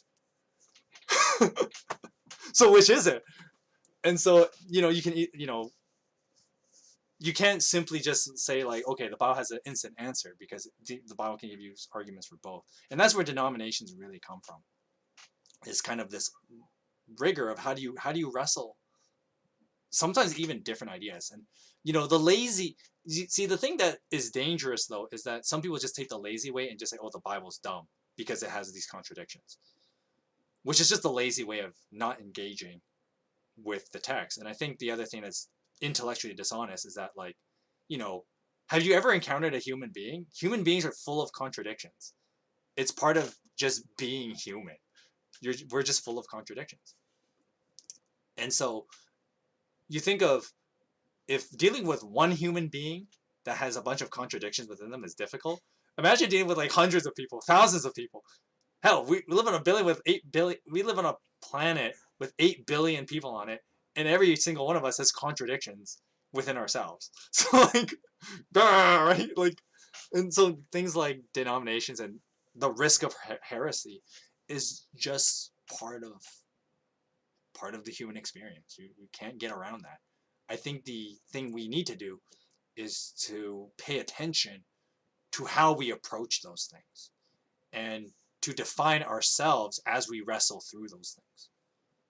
And denominations and churches is really just that on a grander scale. Okay. Okay, I gotta look on this screen here. Okay. Yes, I read a person is holier or pleasing to God abstaining from sex. I think people in the Bible were castrating themselves to focus more on God. Also, Christians who were married strictly had sex for offspring, and spouses weren't so sexually intimate. Preterism. Basically, some Christians believe that all events prophesied by Jesus already happened, including the second coming. Well, the second coming thing, many Christians assume that one didn't happen because, then we'd be living in the new Jerusalem, which I do not see. So, there's that. You never played Fire Emblem, but your favorite character in Smash Bros. Is Roy. Okay, so going back with this whole... See, this is where, once again, the Bible actually gives you contradicting information almost. If on a surface, it looks like contradicting information. But the Bible also talks about how sex is a wonderful thing. It's a gift from God. So how can it be a bad thing if it's a gift from God? But at the same time, people can feel connected if they don't do it. So which is it, right? So it's one of those things that, like, the human experience, it's full of these kind of and people complain that the Bible has contradictions. Well, human beings all the time are like this. That's the thing that if you're intellectually honest, you just know this, that like, yeah, we're all like this. And so the question is not which contradiction is right or wrong. It's how do you approach those things, and how do you make how do you define yourself and and by extension your relationship with God as you wrestle with these things. Yeah, sex within marriage, you got to read and understand. Yeah, of course, but at the same time, there's that weird... what I am getting... Okay, so what I'm not getting at, NB, is not... I'm not justifying, like, promiscuity by saying like sex is a gift, everybody should just use it. No, that's not what I mean. After all, how's that old saying go? Sex is like fine wine. As you mature it and you use it in the right way, fine wine is like the shit. That's why people pay hundreds of dollars for a single bottle.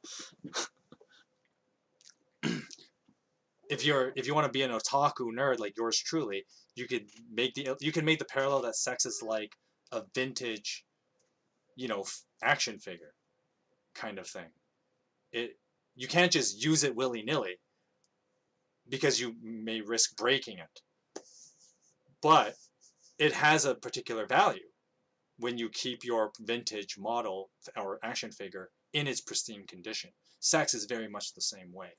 And so the reason why God gave us the rule, and there's this whole thing about like when people talk about like what are the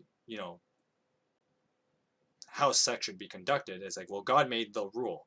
The rule is one man, one woman in marriage. And the reason for the rule, I'm sidetracking a little bit here, but the reason for the rule is if you try to make an exception to the rule, then everyone will want their exception of the rule, if that makes sense. So, for instance, and this is exactly what I know I'm going to get hate for this.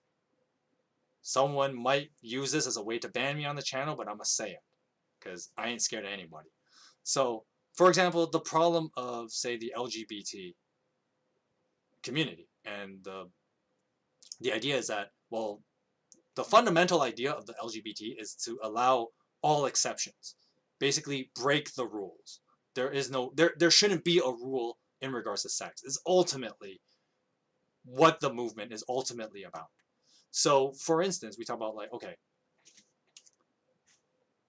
The rule is marriage is, oh, sorry, sex is for marriage between one man, one woman. That's the rule. And so the first exception that people wanted to make was what about two men that really that love each other in monogamous marriage? That should be an exception because it's still, only two people. But then someone else will say, well, no, how about if they get to be an exception, then how about me and my two wives? Because we're not, I'm not breaking the whole one man, one woman thing. Or sorry, I'm not breaking the man woman thing like the two gay men are. So why can't I have my two wives? I should get an exception. And then if you let that be an exception, then someone else will say, well, I'm a guy that trying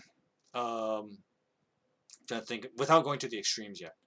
It's like, okay, what about well, you usually go to like the two women thing. Well, the two men get their exception. Why can't the two women get their exception? And then eventually you get to the ridiculous extremes, which is what the LGBT community is dealing with right now. You run into, your map.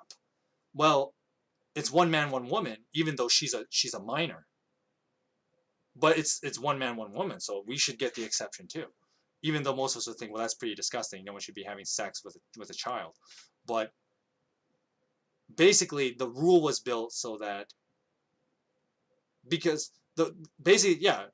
Then incest is a I should have used incest as an earlier example because like, oh, it's one man, one woman kind of thing, even though she's my sister and stuff like that. And so the rule was made so that people didn't just do whatever they wanted, because as soon as you deviate, you let one exception in, everybody wants to be the exception. And then you have all kinds of problems, which is exactly what we have now. Go figure. So of course NB, like, I get the whole like sex within marriage is kind of like a duh moment. But once again, it's just us talking amongst ourselves. So I assume, like, we both assume the context NB. So maybe I shouldn't have said it in such a condescending way like that. But basically, we both assume the context. But as my earlier point, now that I've had that little fun sidetrack to kind of point out why we have the rule. So the issue here is that, like, okay, well, of course God designed sex to be a gift in that context, but once again, that doesn't change that sex is a gift. But at the same time, people can say, well, abstaining from sex can also get you closer to God. But, sex with your wife in marriage can also draw you closer to God. So which is it? And so I think it's one of those things that, like, once again, it's that our rigorous pursuit of trying to live up to, or let me put it this way, our rigorous pursuit of connecting with God, it has a lot of tension, because you will run into very different and even almost contradictory aspects of life, your personality, other people's personalities and stuff like that. And that, as I was answering Heavenly's question earlier about the whole denomination thing, that's what it comes down to. And so this is where, once again, like, a big part of Christianity is actually very individualistic, because you are judged on how you did that. The Christian is judged on how they have done it themselves in regards of how you build your relationship with God. You are judged as an individual in that sense. Because what you can't do, and ultimately it comes down to, like, faith in Jesus at the end of the day. But put it this way, you can't say, or let me flip it first. You have to say, it is my belief in Jesus.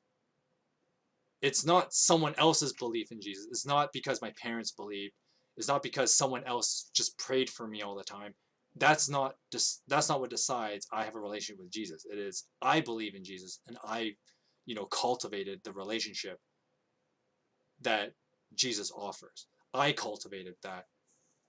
So that is the whole tension of how denominations are born, is because, yes, we all have our own personal journey in that regard, and it's not easy. And at the same time, of course, that's also why we need each other, to learn from how other people have done it, just like with really anything else. And so in a way, like Christianity isn't different from, you know, literally any other life experience that you have, because that's how you get life experience, is that you go through different experiences and you figure out what you must do.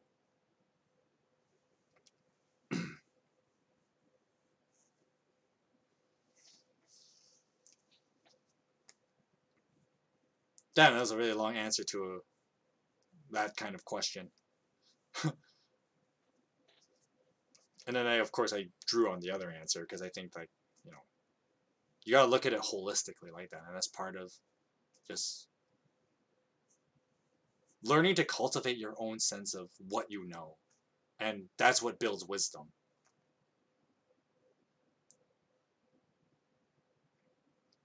Anyway, it's 5:30, so I think I'm gonna end the stream here. It's been a fun study. True, but you explained it with wisdom. Thank you. I like to think that, like, you know, with my life experience and, you know, my walk with God as it is now, I like to think that I've cultivated some wisdom at this point. I mean, at the same time, we're eternal students in that sense, but at the same time, I also like to think that, like, you know, I've developed wisdom. So, you know, that's the hope, I guess. But anyway, this is gonna be the end of the stream because it is 5:30. I kind of have to get going pretty soon, and guess, well, I don't actually start cooking dinner until like after 6, but I think I want to, you know, get a little bit of a breather before that. For starters, I gotta go bathroom. So there's that. But anyway, you caught my Songs of Conquest stream the other day. That's how I found you. Hey, well, thanks for coming to this too, NB. And if you didn't catch my housekeeping earlier, I will be doing more of that on Monday and Wednesday at 2 o'clock Pacific time. But yeah, thank you guys for coming, and I will see you guys on Monday for Songs of Conquest at 2 o'clock Pacific time. So I'll see you guys then. Hope you guys have a great Friday night. Hope you guys have a great weekend, and God bless you.